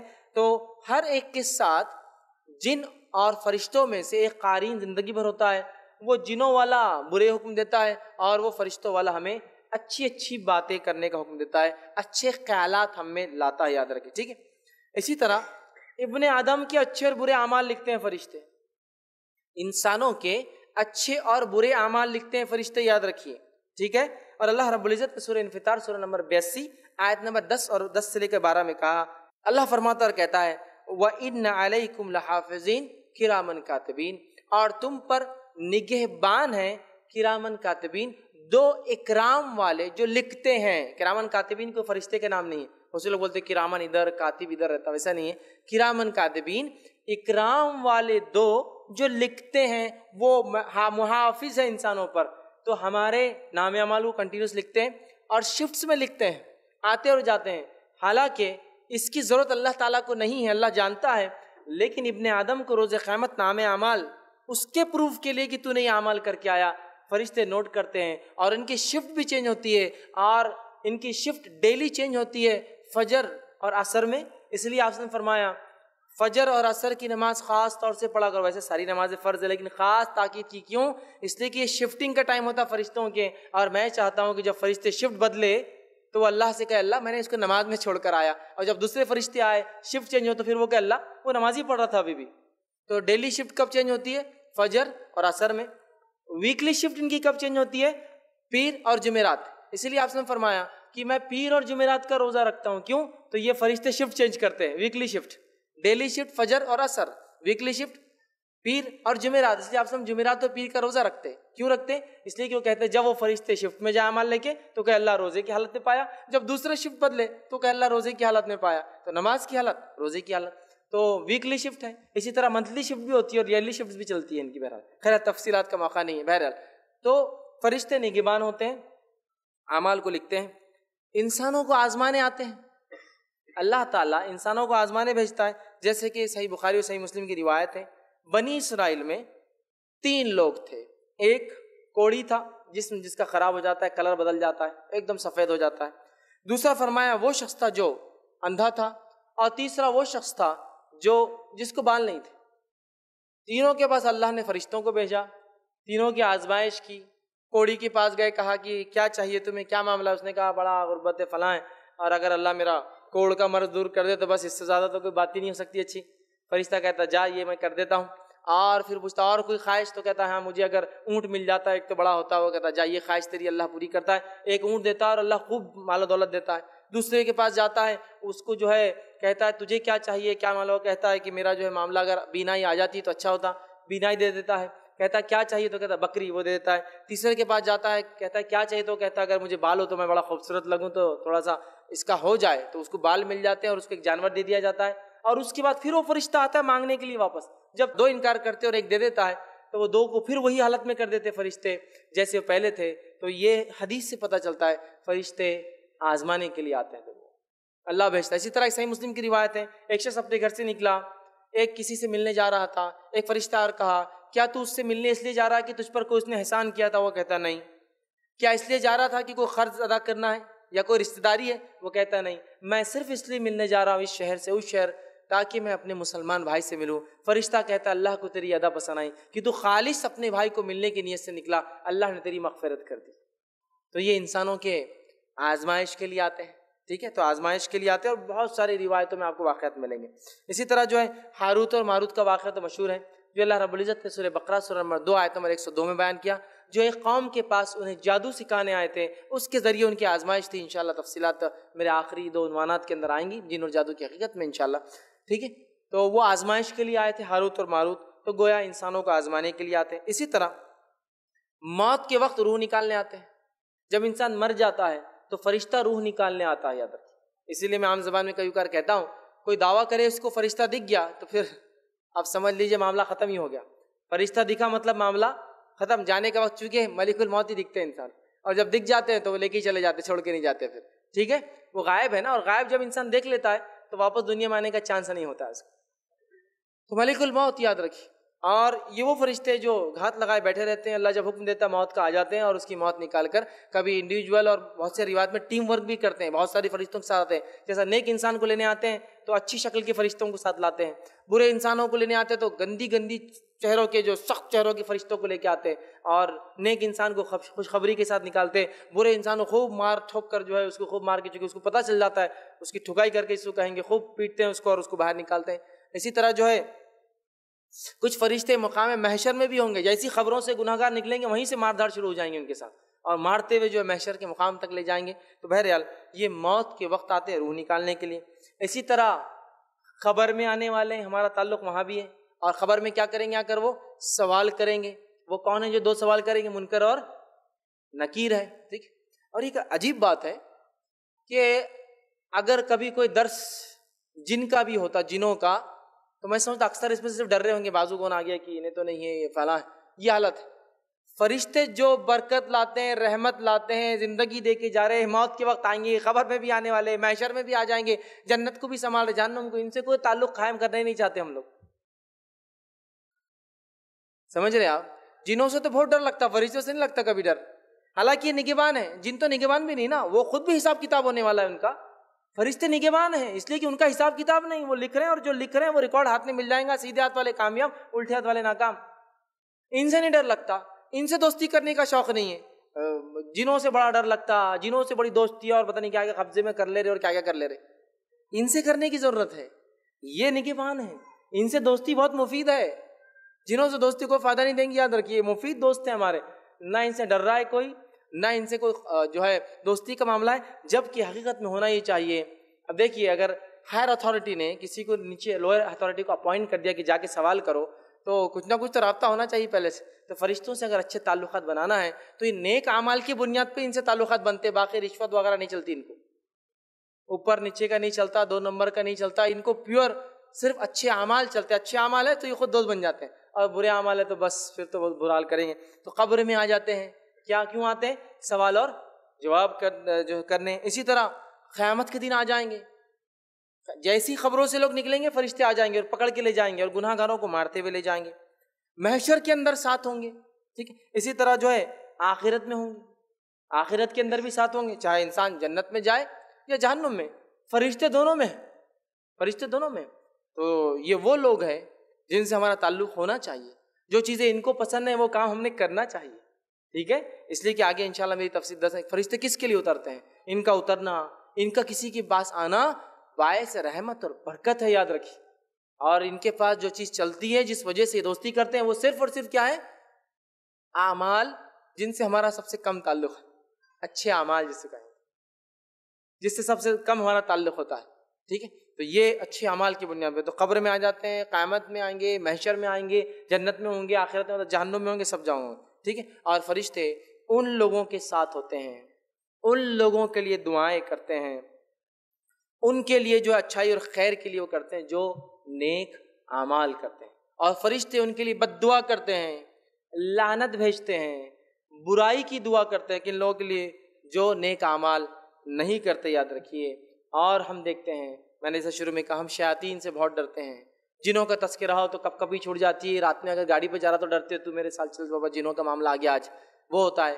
فرشتوں کے تذکرے پہ کبھی وہ نہیں تھا، سوائے تھوڑا بہت ڈر ملک الموت سے لگ جاتا ہے، باقی لوگوں تو ہم وہ بھی نہیں کر رہے ہیں، جبکہ ان سے دوستی ہونا چاہیے، اور جو چیز ان کو پسند ہے ہم نے بھی کرنا چاہیے، چونکہ اللہ کے بہت مقرب ہوتے ہیں، یاد رکھیے، بہت مقرب، اور خاص طور سے عرش کے پاس جو فرشتے ہوتے ہیں نا، وہ اللہ کے عرش کو اٹھائے ہوئے ہوتے ہیں، اور وہ مومنوں کے لیے استغفار کرتے ہیں۔ عرش کے فرشتے جو سب سے نزدیک ہے وہ مومنوں کے لیے استغفار کرتے ہیں، مومن مطلب اچھے اعمال جو انسان کرتا ہے، دین پر چلتا ہے، استغفار، اور میں سمجھتا ہوں اس سے زیادہ بہترین استغفار کس کا ہوگا کہ عرش کے حاملین فرشتے جو اٹھا وہ کسی کے لیے استغفار کرے، سب سے قریب۔ ویسے اللہ تعالیٰ کو نہ فرشتوں کی ضرورت ہے نہ کچھ، وہ تو ہمارے دلوں کی حال جانتا ہے، لیکن اس نے ان کو رکھا ہے نا، ان کی باتوں کو، ان کے وسیلوں کو قبول بھی کرتا ہے نا ان فرشتوں کے، ٹھیک ہے، روز قیامت یہ وسیلہ بھی بنیں گے، ٹھیک ہے۔ تو لہٰذا عرش کے فرشتے دعا کرتے ہیں، اور دنیا میں جو دلوں میں محبتیں پیدا ہوتی ہیں نا اور نفرتیں پیدا ہوتی ہیں، یہ بھی ہمارے طرف سے نہیں ہوتا، کہاں سے آتے ہیں؟ آرڈرز اوپر سے آتے ہیں۔ نبی اکرم صلی اللہ علیہ وسلم فرماتے ہیں کہ جب کوئی شخص نیک اعمال کرتا ہے تو اللہ اس سے محبت کرنے لگ جاتا ہے، اللہ جب محبت کرتا ہے تو جبرائیل کو بلاتا ہے، کہتا ہے جبرائیل کیونکہ میں اس سے محبت کرتا ہوں لہٰذا تم بھی اس سے محبت کرو، ٹھیک ہے۔ جبرائیل علیہ السلام کہتے ہیں ٹھیک ہے، وہ جا کے فرشتوں سے کہتے ہیں چونکہ اللہ اس سے محبت کرتا ہے، اس نے مجھے حکم دیا میں اس سے محبت کروں، تم سب بھی ان سے محبت کرو، اور فرشتے دنیا میں آ کے اس انسان کے تعلق سے لوگوں کے دلوں میں محبتیں ڈال کے چلے جاتے ہیں۔ تو اچھے اعمال وجہ بنتے ہیں محبت دنیا ملنے کی، اور اس کے لیے فرشتوں کے ذریعے وہ چیز ٹرانسفر ہوتی ہے، نام اعمال بھی نیچے سے فرشتوں کے ذریعے جاتا ہے۔ تو ہمیں اگر ان فرشتوں سے تعلقات قائم کرنا ہے، اچھے اچھے اعمال کرنا ہے تو یہ برکت کے فرشتے، رحمت کے فرشتے، اچھے اچھے خیالات بھی ڈالتے ہیں یہ فرشتے، اور باقی تمام مرحلوں میں استغفار کرتے مومنوں کے لیے فرشتے، ویلکم بھی کرتے ہیں۔ آپ کو پتہ ہے جو انسان نیک ہوتا ہے اس کے روح نکالنے کے لیے خوبصورت فرشتے آتے ہیں، نکالنے کے بعد اسے ایک بہت بہترین خوشبودار ریشم کے اس میں لپیٹتے ہیں، پہلے آسمان کی طرف لے جاتے ہیں، پہلے آسمان پر پہنچنے سے پہلے اس خوشبو کی مہک ایسی پھیل جاتی ہے اس کفن کی کہ پہلے آسمان کے فرشتے سمجھ جاتے کوئی نیک روح آ رہی ہے، استقبال کرتے ہیں، ویلکم کرتے ہیں، اس کے ساتھ دوسرے آسمان تک جاتے ہیں اور دوسرے آسمان میں الوداع کر کے واپس آ جاتے ہیں۔ تو جس کو عام زبان میں کہوں گا پہچان ہو تو ایسی، پہچان ہو تو ایسی کہ پہلے آسمان کے فرشتے انتظار کرے اور وہاں سے چل کے دوسرے تک جائے، دوسرے آسمان کے فرشتے ویلکم کرے، دوسرے سے تیسرے پر چھوڑ کر جائے۔ ہوتا ہے نا کچھ لوگ جو سفر کرتے ہیں، اگر ایئرپورٹ پہ 2-3 لوگ چھوڑنے آئے تو کتنی خوشی ہوتی ہے، پھر چھوڑنے 2-3 لوگ آئے، پھر تو کسی کو ایک بھی چھوڑنے نہیں آتا، بابا جا رہا تو جا، اپنے ملک چل جا جلدی، خوشی ہوتی ہے اس کو۔ اور 4-5-10 لوگ آ گئے تو بہت اہم آدمی دکھ رہا ہے، کتنے لوگ جمع ہو گئے اس کے لیے، ہے نا؟ تو اندازہ پہلے آسمان کے فرشتے ویلکم کے لیے کھڑے، ساتھ مل کر سیکنڈ آسمان تک جا رہے، کیا پہچان! تو میں ہمیشہ کہتا ہوں پہچان ہو تو پھر ایسی کہ مرنے کے بعد فرشتے انتظار کرے کہ خوشبو آ گئی، اچھا انسان مرا ہے، ویلکم ہو ایک سے آسمان سے دوسرے آسمان تک کوئی چھوڑنے آئے۔ تو بہرحال یہ فرشتے صرف انہی سے دوستی کرتے ہیں جو نیک اعمال کرتے ہیں، اور جب انسان برے اعمال کرتا ہے، بد اعمالیاں کرتا ہے، گناہ کرتا ہے، معصیت کے کام کرتا ہے، تو شیاطین پھر اس کے ساتھ ہوتے ہیں، اور پھر بے برکتی، ہے نا، رحمت کی کمی، اللہ کی مغفرت نہیں ہوتی، چونکہ ظاہر سی بات ہے فرشتے اس کے لیے دعا نہیں کریں گے۔ تو یہ بڑی اہم بات ہے، انشاءاللہ اس آگے آنے والے درس میں فرشتوں کی دعا اور بد دعا کا مستحق کون، چونکہ فرشتے جس کے لیے دعا کر دیں اس کا تو معاملہ خیر ہوا، اور جس کے لیے بد دعا کر دیں اس کا تو بیڑا غرق ہو گیا، چونکہ ان کی دعا اور بد دعا بڑی اہمیت کی حامل ہے۔ نبی اکرم صلی اللہ علیہ وسلم دعا دیتے جب کوئی کھانا کھلاتا کہ تمہارے گھر فرشتے نازل ہو، دعا دیتے۔ تو اگر ہم چاہتے ہیں فرشتوں کا نزول ہو ہمارے گھروں میں، رحمت اور برکت آئے، تو ہمیں فرشتوں سے ویسے گہرے تعلقات بنانا پڑیں گے، ویسی دوستی کرنا پڑیں گی جیسی ان سے دوستی کرنے کا حق ہے۔ تو یہ چند باتیں تھیں انشاءاللہ عزیز جو میں نے آپ کے سامنے کوشش کی کہ فرشتوں کی دنیا، عالم الملائکہ، فرشتوں کی دنیا کیا ہوتی ہے، ایمان، ان کے اوصاف اور ان کے تعلق سے کچھ باتیں، اور 2 درس انشاءاللہ عزیز میرے آگے آئیں گے جس میں فرشتوں کے احوال کے اندر اور بھی تفصیلات آئیں گی، وہ کس کے لیے نیچے اترتے ہیں اور کس کے لیے دعا کرتے ہیں اور کس کے لیے بد دعا کرتے ہیں۔ انشاءاللہ عزیز یہ تفصیلات آنے والے موقعوں پر آئیں گی۔ میں اسی کے ساتھ اپنی بات کو بہرحال ختم کرتا ہوں۔ اللہ رب العزت سے دعا ہے کہ اللہ سبحانہ تعالیٰ جو کچھ کہا سنا گیا اسے عمل کی توفیق عطا فرمائے، ہم تمام کو اپنے عقائد کے معاملے میں جو ہے کتاب و سنت کے مطابق اپنا عقیدہ رکھنے کی توفیق عطا فرمائے، جب تک ہمیں زندہ رکھے، اسلام اور ایمان پر زندہ رکھے، جب بھی ہمارا خاتمہ ہو ایمان پر ہمارا خاتمہ ہو۔ وآخر دعوانا ان الحمد للہ رب العالمین، سبحان ربک رب العزت عما یصفون وسلام علی المرسلین والحمد للہ رب العالمین۔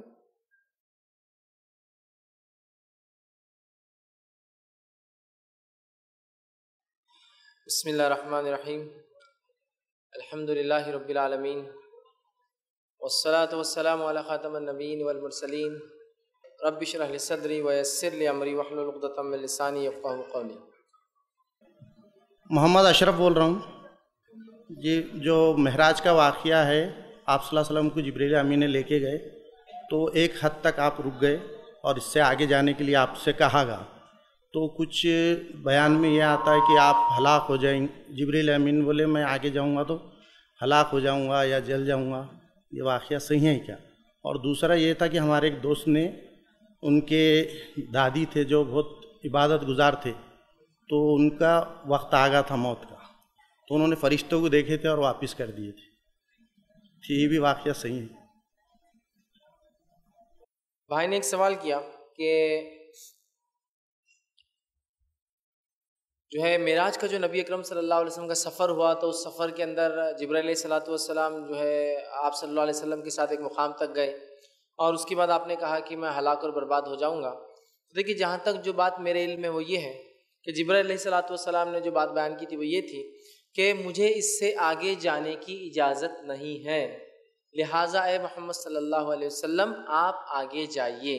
تو گویا ایک مقام تھا سدرۃ المنتہا، وہ جبرائیل علیہ الصلوۃ والسلام کی حد تھی، اس سے آگے جبرائیل علیہ الصلوۃ والسلام کو جانے کی اجازت نہیں تھی۔ لیکن میرے علم میں یہ بات نہیں، واللہ عالم، کہ کیا انہوں نے یہ کہا تھا کہ میں ہلاک ہو جاؤں گا، لیکن جو بات ثابت ہے روایت سے یہ کہ اس سے آگے مجھے جانے کی اجازت نہیں ہے۔ دوسرا سوال کا حصہ تھا کہ کسی نے بات کی کہ کوئی شخص کے والدہ تھے یا کوئی رشتہ دار تھے اور ان کے پاس فرشتے آئے موت کے، تو انہوں نے واپس کر دیا، ابھی نہیں بھائی بعد میں جائیں گے، تو اس کی کیا حقیقت ہے؟ تو یاد رکھیے ایسا ایک صحیح واقعہ جو روایت میں ملتا وہ ایک ہی واقعہ ہے، اور وہ موسیٰ علیہ السلام کے تعلق سے صحیح مسلم کی روایت۔ موسیٰ علیہ السلام کے پاس فرشتہ آیا ملک الموت، لیکن انسانی شکل میں آیا، اور آ کر کہا، اور بغیر اجازت کے آیا۔ جس طرح سے شریعت محمدیہ میں بغیر اجازت کے کوئی گھر آئے یا جھانکے تو اس کی آنکھ پھوڑ دی جا سکتی ہے، جس پر کوئی قانونی حد قائم نہیں ہوں گی کیونکہ اس کی پرائیویسی میں جھانک رہا تھا، اس شریعت میں بھی یہ تھا۔ تو جیسے ہی موسیٰ علیہ السلام نے دیکھا فرشتہ بغیر اجازت کے آ گیا، انہوں نے ایک مکہ مار دیا، حدیث میں آتا ہے، جس سے اس کی آنکھ نکل گئی۔ پھر اس نے کہا کہ میں تو فرشتہ اور روح لینے آیا ہوں۔ تو جب موسیٰ علیہ السلام نے کہا اچھا یہ ہے تو آپ نے اجازت کیوں نہیں؟ اور موسیٰ علیہ السلام نے کہا کہ میں رہنا چاہتا ہوں ابھی۔ فرشتہ گیا اور کہا کہ اللہ موسیٰ علیہ السلام تو آ نہیں رہے، میری آنکھ بھی نکال دی، کیا کیوں؟ تو اللہ نے کہا کہ جاؤ موسیٰ سے کہو کہ ایک جانور کے جسم پر ہاتھ پھیرے، جتنے بال ہاتھ کو لگیں گے اتنے زندگی دوں گا۔ وہ پھر آیا اور کہا موسیٰ اللہ تعالیٰ فرماتا ہے کہ تم ایک جانور کے جسم پر ہاتھ پھیرو، جتنے بال لگیں گے جسم پر اللہ اتنے سال کی زندگی بڑھا دے گا۔ پھر موسیٰ علیہ السلام نے کہا اس کی بات کیا؟ تو کہا موت تو ہے۔ تو کہا پھر ٹھیک ہے، پھر وہ مجھے کوئی ضرورت نہیں، اب لے کے چلو ساتھ۔ تو موسیٰ علیہ السلام کا انتقال ہو گیا۔ لیکن اس کے علاوہ میں نہیں جانتا، اور یہ تو بہت ہی عجیب واقعہ ہے کہ فرشتے کسی انسان کے پاس آئے اور وہ کہتے جاؤ میں نہیں آتی۔ یہ سب میں سمجھتا ہوں قصے اور کہانیوں میں زندگیاں جو لوگ گزارتے ہیں ان کا معاملہ ہے۔ ہمارے پاس یہ حال ہے کہ دین اور شریعت ایک طرف اور قصے کہانیاں دین کا ایک اٹوٹ حصہ بن چکی ہے، اس حد تک کہ جس کی کوئی انتہا نہیں۔ غائب کی باتیں بھی دنیا میں بتا دی جا رہی ہیں۔ ایک صاحب علم ایک مرتبہ بیان کرنے اور کہا کہ ایک شخص کی مغفرت، بخشش، جہنم کے عذاب سے نجات اور کامیابی مل گئی آخرت میں، صرف ایک بار بیوی نے نمک زیادہ ڈالا تھا، انہوں نے صبر کر کے کھا لیا تو اللہ نے ان کی مغفرت کر دی۔ ایک بار بیوی نے نمک زیادہ ڈال دیا تھا، انہوں نے صبر کر لیا تو ان کی مغفرت ہو گئی۔ بات یہاں اس مغفرت کی نہیں، بات یہاں یہ ہے کہ مغفرت کس کی ہوتی ہے اور کس کی نہیں ہوتی، غائب کا معاملہ ہے۔ حدیث میں ہے کہ دنیا کا شہید، دنیا کا عالم، دنیا کا سقی، جس کو دیکھ کر شہید، عالم، سقی کہا جاتا تھا، اللہ رحم کرے ان تین لوگوں سے جہنم دہکائے جائیں گے، جس کو تو دیکھ کر ہم سوچ بھی نہیں سکتے کہ جہنم میں جائیں گے۔ تو موت کے بعد کس کا کیا حل ہوگا، کس کے اعمال کیسے ہم نہیں جانتے ہیں، تو کیسے کوئی بیان کر سکتا کہ نمک کی وجہ سے کسی کی مغفرت ہو گئی؟ تو وہی معاملہ ہے قصے اور کہانیوں کا، کوئی چھلکے پھینک رہا ہے تو مغفرت ہو جا رہی۔ ہاں قرآن اور صحیح احادیث میں اگر یہ بات آ جائے تو تسلیم کرنے میں کوئی حرج نہیں ہے، لیکن یہ بات محمد صلی اللہ علیہ وسلم کے بعد وحی کا سلسلہ بند ہو گیا، اب کوئی نہیں بتا سکتا کس کے ساتھ کیا ہوتا اور کیا نہیں ہوتا قیامت تک، اب نہیں ہے۔ نبی اکرم صلی اللہ علیہ وسلم بتا دے دو لوگوں پر عذاب قبر ہو رہا ہے تو ہو رہا ہے، شیور، بالکل طے والی بات۔ لیکن اب اس کے بعد کوئی یہ نہیں کہہ سکتا ہے کہ ہم اگر فلاں لوگ قبر سے بولے قبرستان سے گزر جائے تو عذاب قبر بند ہو جاتا ہے، بولے ہو، اب نہیں ہو سکتا، کوئی نہیں بتا سکتا، یہ غائب ہے۔ تو وہی معاملہ ہے غائب کی، وہ فرشتے آ گئے انہیں بولے چلے جاؤ۔ میرے بھائی جب فرشتے آ جاتے ہیں وہ ٹائم اپائنٹڈ ہوتا ہے اور دوبارہ واپس لوٹنے کا موقع نہیں دیا جاتا ہے۔ نیکوکار خوشی خوشی اس کی روح دوڑتی ہے، نکالو کہتی ہے۔ میرا تفصیلی عنوان آ رہا ہے خبر سے آخرت تک، تو تفصیلات انشاءاللہ ڈسکس کریں گے، اس میں ہم لیں گے۔ تو بہرحال کسی کے لیے لوٹ کر واپس نہیں جاتے۔ نیکوکار کی روح خوشی خوشی اندر سے اچھل کود کر نکلتی ہے، اور برے انسان کی روح اندر پھاکتی ہے، دوڑتی ہے، فرشتے کھینچ کھینچ کر نکالتے۔ اللہ محفوظ کرے ایسی موت سے ہمیں۔ تو بہرحال تو یہ حالت ہے، تو کسی کے لیے فرشتہ موت کرا کر واپس نہیں جاتا ہے۔ آپ نے کسی نے سوال کیا کہ آپ نے کہا کہ روز قیامت فرشتے وسیلہ بھی کریں گے، مطلب سفارشی بنیں گے، کہ یہ کس طرح ہوگا، اس کی وضاحت ذرا کر دیجئے۔ تو دیکھیے شفاعت کا جو معاملہ ہے وہ محشر، ٹھیک ہے، مطلب جو ہے پہلے سور پھونکے جانے سے محشر تک کیا ہوگا اس کی تفصیلات بھی انشاءاللہ جس میرے ایک لیکچر میں آ رہی ہے، ٹھیک ہے، حشر سے حساب تک، یا حساب سے حشر تک اس میں لوں گا۔ میں مختصر بتا دیتا ہوں کہ سب سے پہلے نبی اکرم صلی اللہ علیہ وسلم جائیں گے، اللہ انہیں کچھ دعا سکھائیں گا، آپ سجدہ ریز ہو جائیں گے، اٹھیں گے، اللہ تعالیٰ آپ کی دعا سنیں گا اور آپ سفارش کریں گے، اور ایک بڑی جماعت آپ کی سفارش کے جنت میں چلی جائیں گی۔ اس کو شفاعت کبرا یا شفاعت جو ہے عظما، عظما مطلب بڑی شفاعت کہتے ہیں، وہ چلے جائیں گے، پھر آپ کریں گے اور ایسا بہت دیر تک کریں گے۔ یہ ہونے کے بعد پھر دیگر انبیاء، صلحاء، نیک لوگ، شہید اور فرشتے اور تمام لوگ کریں گے، تو موقع دیا جائے گا سفارش کا۔ لیکن یہ موقع کون دیں گا؟ اللہ جس کے لیے چاہیں گا۔ ہم نے جو سفارشی بنا لیے وہ ہے خود ساختہ، سیلف اپوائنٹڈ ہے ہمارے تو پورے۔ اللہ چاہیں گا تو فرشتے بھی وہاں سفارش کریں گے۔ روایتوں میں آتا ہے ان کی سفارش کیا ہوں گی؟ فرشتے نیک لوگوں کے لیے ابھی استغفار کرتے ہیں، اور روز قیامت نیک لوگوں کے لیے وسیلہ اور سفارشی کے بنیں گے کہ اللہ یہ نیک لوگ تھے، ان کو معاف کر دیا جائے، یہ چلے جائے، تو فرشتے بھی سفارش کریں گے۔ فرشتوں کی سفارش کس کے لیے ہوں گی؟ بات انشاءاللہ عزیز تفصیلی آگے ہم انشاءاللہ عزیز آنے والے درسوں میں اور دیکھیں گے۔ جی السلام علیکم ورحمۃ اللہ وبرکاتہ۔ میرا نام سید ضمیر ہے، میرا شاپ ہے۔ میرا سوال پہلے عنوان سے ہے کہ محرم اور غیر محرم کے تعلق سے اگر کسی لیڈیز کا انتقال ہوتا ہے تو اس کے بعد اس کا شوہر اس کے لیے محرم ہے یا غیر محرم، اور جس طریقے سے شیطان کے وسوسے دور کرنے کے لیے ذکر و اذکار ہوتے ہیں، ویسے فرشتے اچھے خیالات ڈالے یا اس میں آئے تو اس کے لیے بھی کچھ اذکار ہے کیا؟ بھائی نے پہلے عنوان سے متعلق ایک سوال کیا، اور سوال یہ تھا کہ بیوی کے تعلق سے، کہ میاں بیوی کے تعلقات کے تعلق سے، کہ جب موت ہو جاتی ہے تو کیا میاں بیوی کے تعلقات، مطلب میاں بیوی رہتے ہیں، باقی رہتے ہیں، یا وہ ختم ہو جاتے ہیں؟ بہرحال ایک عجیب بات ہے، ہمارے ماحول میں تو حالت یہ ہے کہ اگر کسی کی بیوی کا انتقال ہو جاتا ہے، جس سے انسان کو نہ صرف روحانی محبت ہوتی ہے بلکہ جسمانی اعتبار سے اس کا زندگی گزارتا ہے، اور یہ بولتے کہ رشتہ ختم ہو گیا، رشتہ ختم ہو گیا، اب اپنی بیوی کو، مری ہوئی کو انسان نہیں دیکھ سکتا، اللہ رحم کرے، جنت میں نہیں رہنا ہے گا اس کے ساتھ۔ حدیث میں واضح الفاظ ہے، دنیا کی بیویاں ہی جنت میں رہیں گی۔ بھابھی کیا؟ تو دنیا کی بیویاں ہی جنت میں رہیں گی۔ آپ یہاں رشتہ توڑ دے رہے سیدھا، نہیں بولے بیوی مر گئی آپ نہیں دیکھ سکتے۔ ایک مرتبہ ایک صاحب علم، ان کی زوجہ، ان کی اہلیہ کا انتقال ہوا، اور وہ جا کر بیوی کو انہوں نے دیکھا۔ اب بہت سارے لوگ جو معاملہ ہے کہ بیوی کو نہیں دیکھ سکتے، رشتہ بولے ختم ہو جاتا، تو وہ بولے ارے انہوں نے تو بیوی کو دیکھ لیا اپنے، تو غلط ہو گیا۔ تو پھر ایک صاحب ان کی وضاحت کرے، نہیں وہ بہت بڑے عالم ہیں، بولے ان کو یہ مسئلہ معلوم ہے۔ تو اب لوگوں نے پوچھا کیا مسئلہ ہے، انہوں نے کیسا دیکھ لیا، باقی تو کوئی نہیں دیکھتے؟ تو انہوں نے کیا کیا، بولے انتقال کے بعد بہن کی نیت سے دیکھے، بولے کیا کہاں سے لاتے، اللہ رحم کرے گی، کیسا توڑتے اور موڑتے۔ اب یہاں بہن کی نیت سے دیکھے، پھر وہ تو آخر میں پھر ملنے والی ہے نا بیوی بول کر۔ اس کے تعلق سے صحیح بات کیا، آئیے میں آپ کے سامنے رکھتا ہوں۔ مائی عائشہ رضی اللہ عنہا، سر دکھ رہا تھا آپ کا، سر دکھ رہا، بیٹھی تھی، آپ صلی اللہ علیہ وسلم فرمایا عائشہ کیا ہوا؟ تو کہا میں تو بیمار ہوں۔ تو کہا اچھا تم بیمار ہو؟ تو انہوں نے سوال کیا، بیوی ہونے کے ناطے، بیویاں سوال کرتی نا شوہر سے، سوال کیا اللہ کے رسول یہ بتائیے، اب میں بیمار ہوں، اگر آپ کی زندگی میں مر جاؤں تو کیا کروں گے میرے لیے؟ ایک بیوی کا سوال ہے اپنے شوہر سے، اگر میں مر جاؤں تو میرے لیے کیا کروں گے؟ آپ کیا کریں گے شوہر ہونے کے ناطے؟ میں عائشہ کو اللہ کے رسول جواب دے رہا، اب یہ میرا جواب نہیں ہے، میں کسی مسلک سے جواب نہیں دے رہا ہوں، میں حدیث کی بات رکھ رہا ہوں، اور کوئی فتویٰ بھی نہیں دے رہا ہوں، سیدھا حدیث رکھ رہا ہوں۔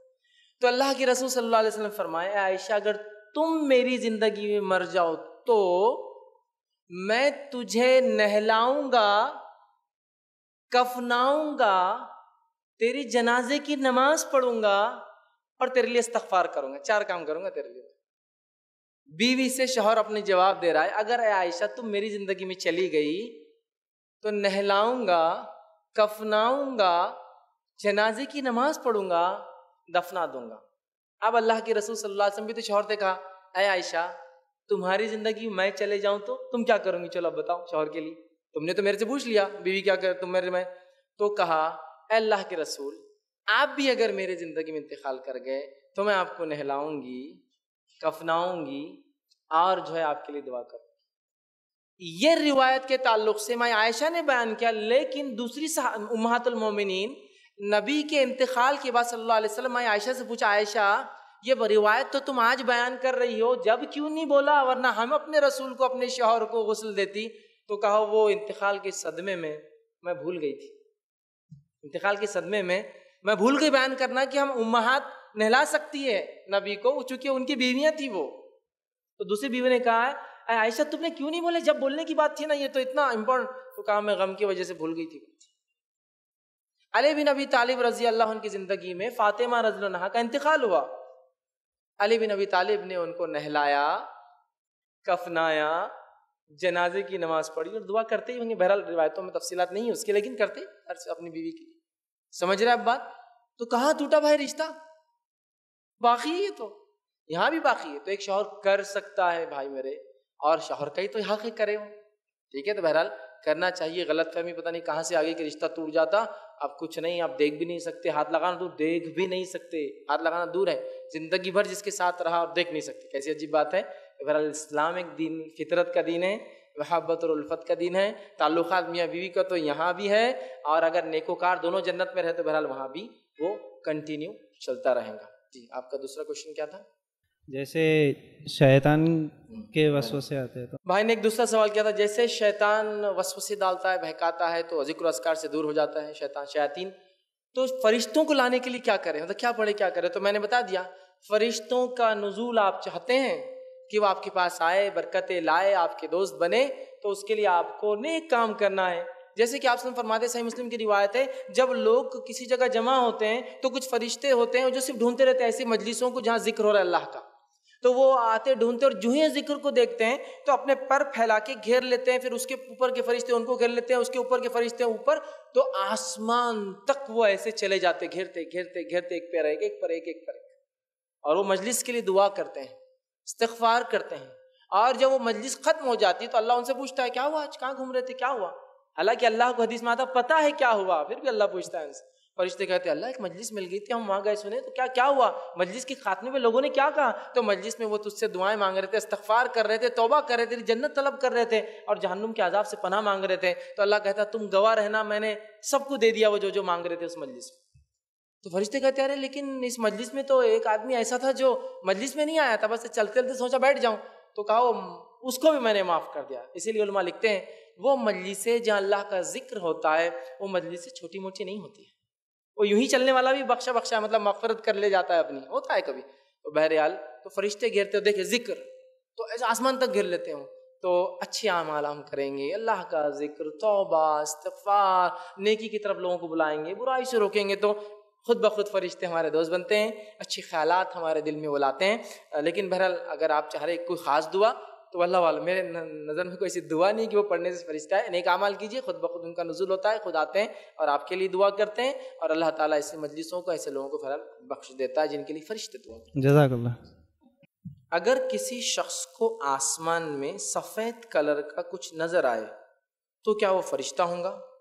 کیونکہ وہ پڑھنے کے بعد بھی، اچھا پڑھنے میں تو کچھ تو بھی شاید پڑھا انہوں نے، پڑھنے کے بعد بھی نظر آ رہا تھا.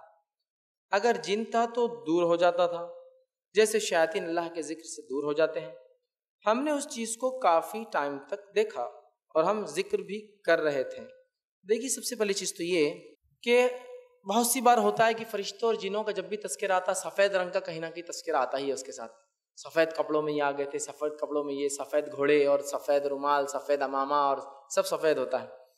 دوسرا سوال یہ تھا کہ ہم نے کچھ چیز دیکھی آسمان میں سفید، اللہ عالم کچھ بھی ہو سکتا ہے، بہت ساری چیزیں ہو سکتی ہے، دھواں ہو سکتا ہے، پرندے وغیرہ ہو سکتے جو اڑ رہے ہو، دیگر اور بہت ساری چیزیں ہو سکتی. چونکہ ضروری نہیں کہ آسمان میں کوئی چیز دکھے، تو ہاں یہ بھی ہو سکتا ہے کہ اگر آپ ذکر کر رہے ہوں تو ذکر کی وجہ سے سکینت طاری ہوتی ہے، اور سکینت جو ہے وہ دکھتی ہے، بادل کی شکل میں آ سکتی ہے. جیسا کہ ایک صحابی کے ساتھ ہوا، وہ رات میں قرآن پڑھ رہے تھے، ان کا بچہ بازو سو رہا تھا، گھوڑا بدکنے لگا، اچکنے لگا، اور وہ جلدی جلدی قرآن پڑھنے لگے تاکہ کہیں گھوڑا بدکنے سے بچے پر پیر نہ ڈال دیں.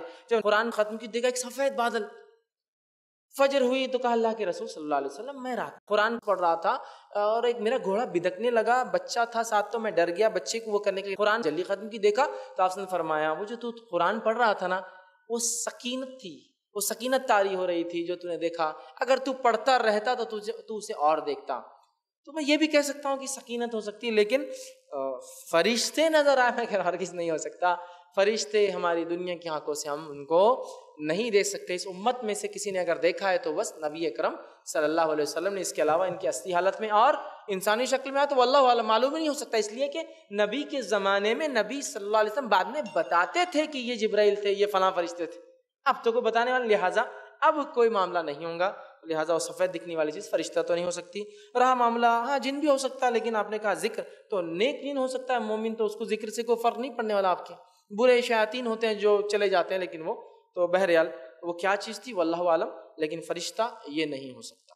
جی السلام علیکم، میرا نام سید فراز نہری ہے، میں 12ویں جماعت میں ہوں۔ میرا پہلا سوال یہ ہے کہ آپ نے کہا کہ پہلا سر جو پھونکا جائے گا تو سب ہلاک ہو جائیں گے، تو دوسرا سر کون پھونکیں گا؟ اور جو جس سے سر پھونکا جائے گا وہ انسٹرومنٹ بجا سکتے گا؟ بھائی نے 2 سوال کیے کہ پہلا سر پھونکنے کے لیے جب سب ہلاک ہو جائیں گے تو دوسرا سر کون پھونکیں گا۔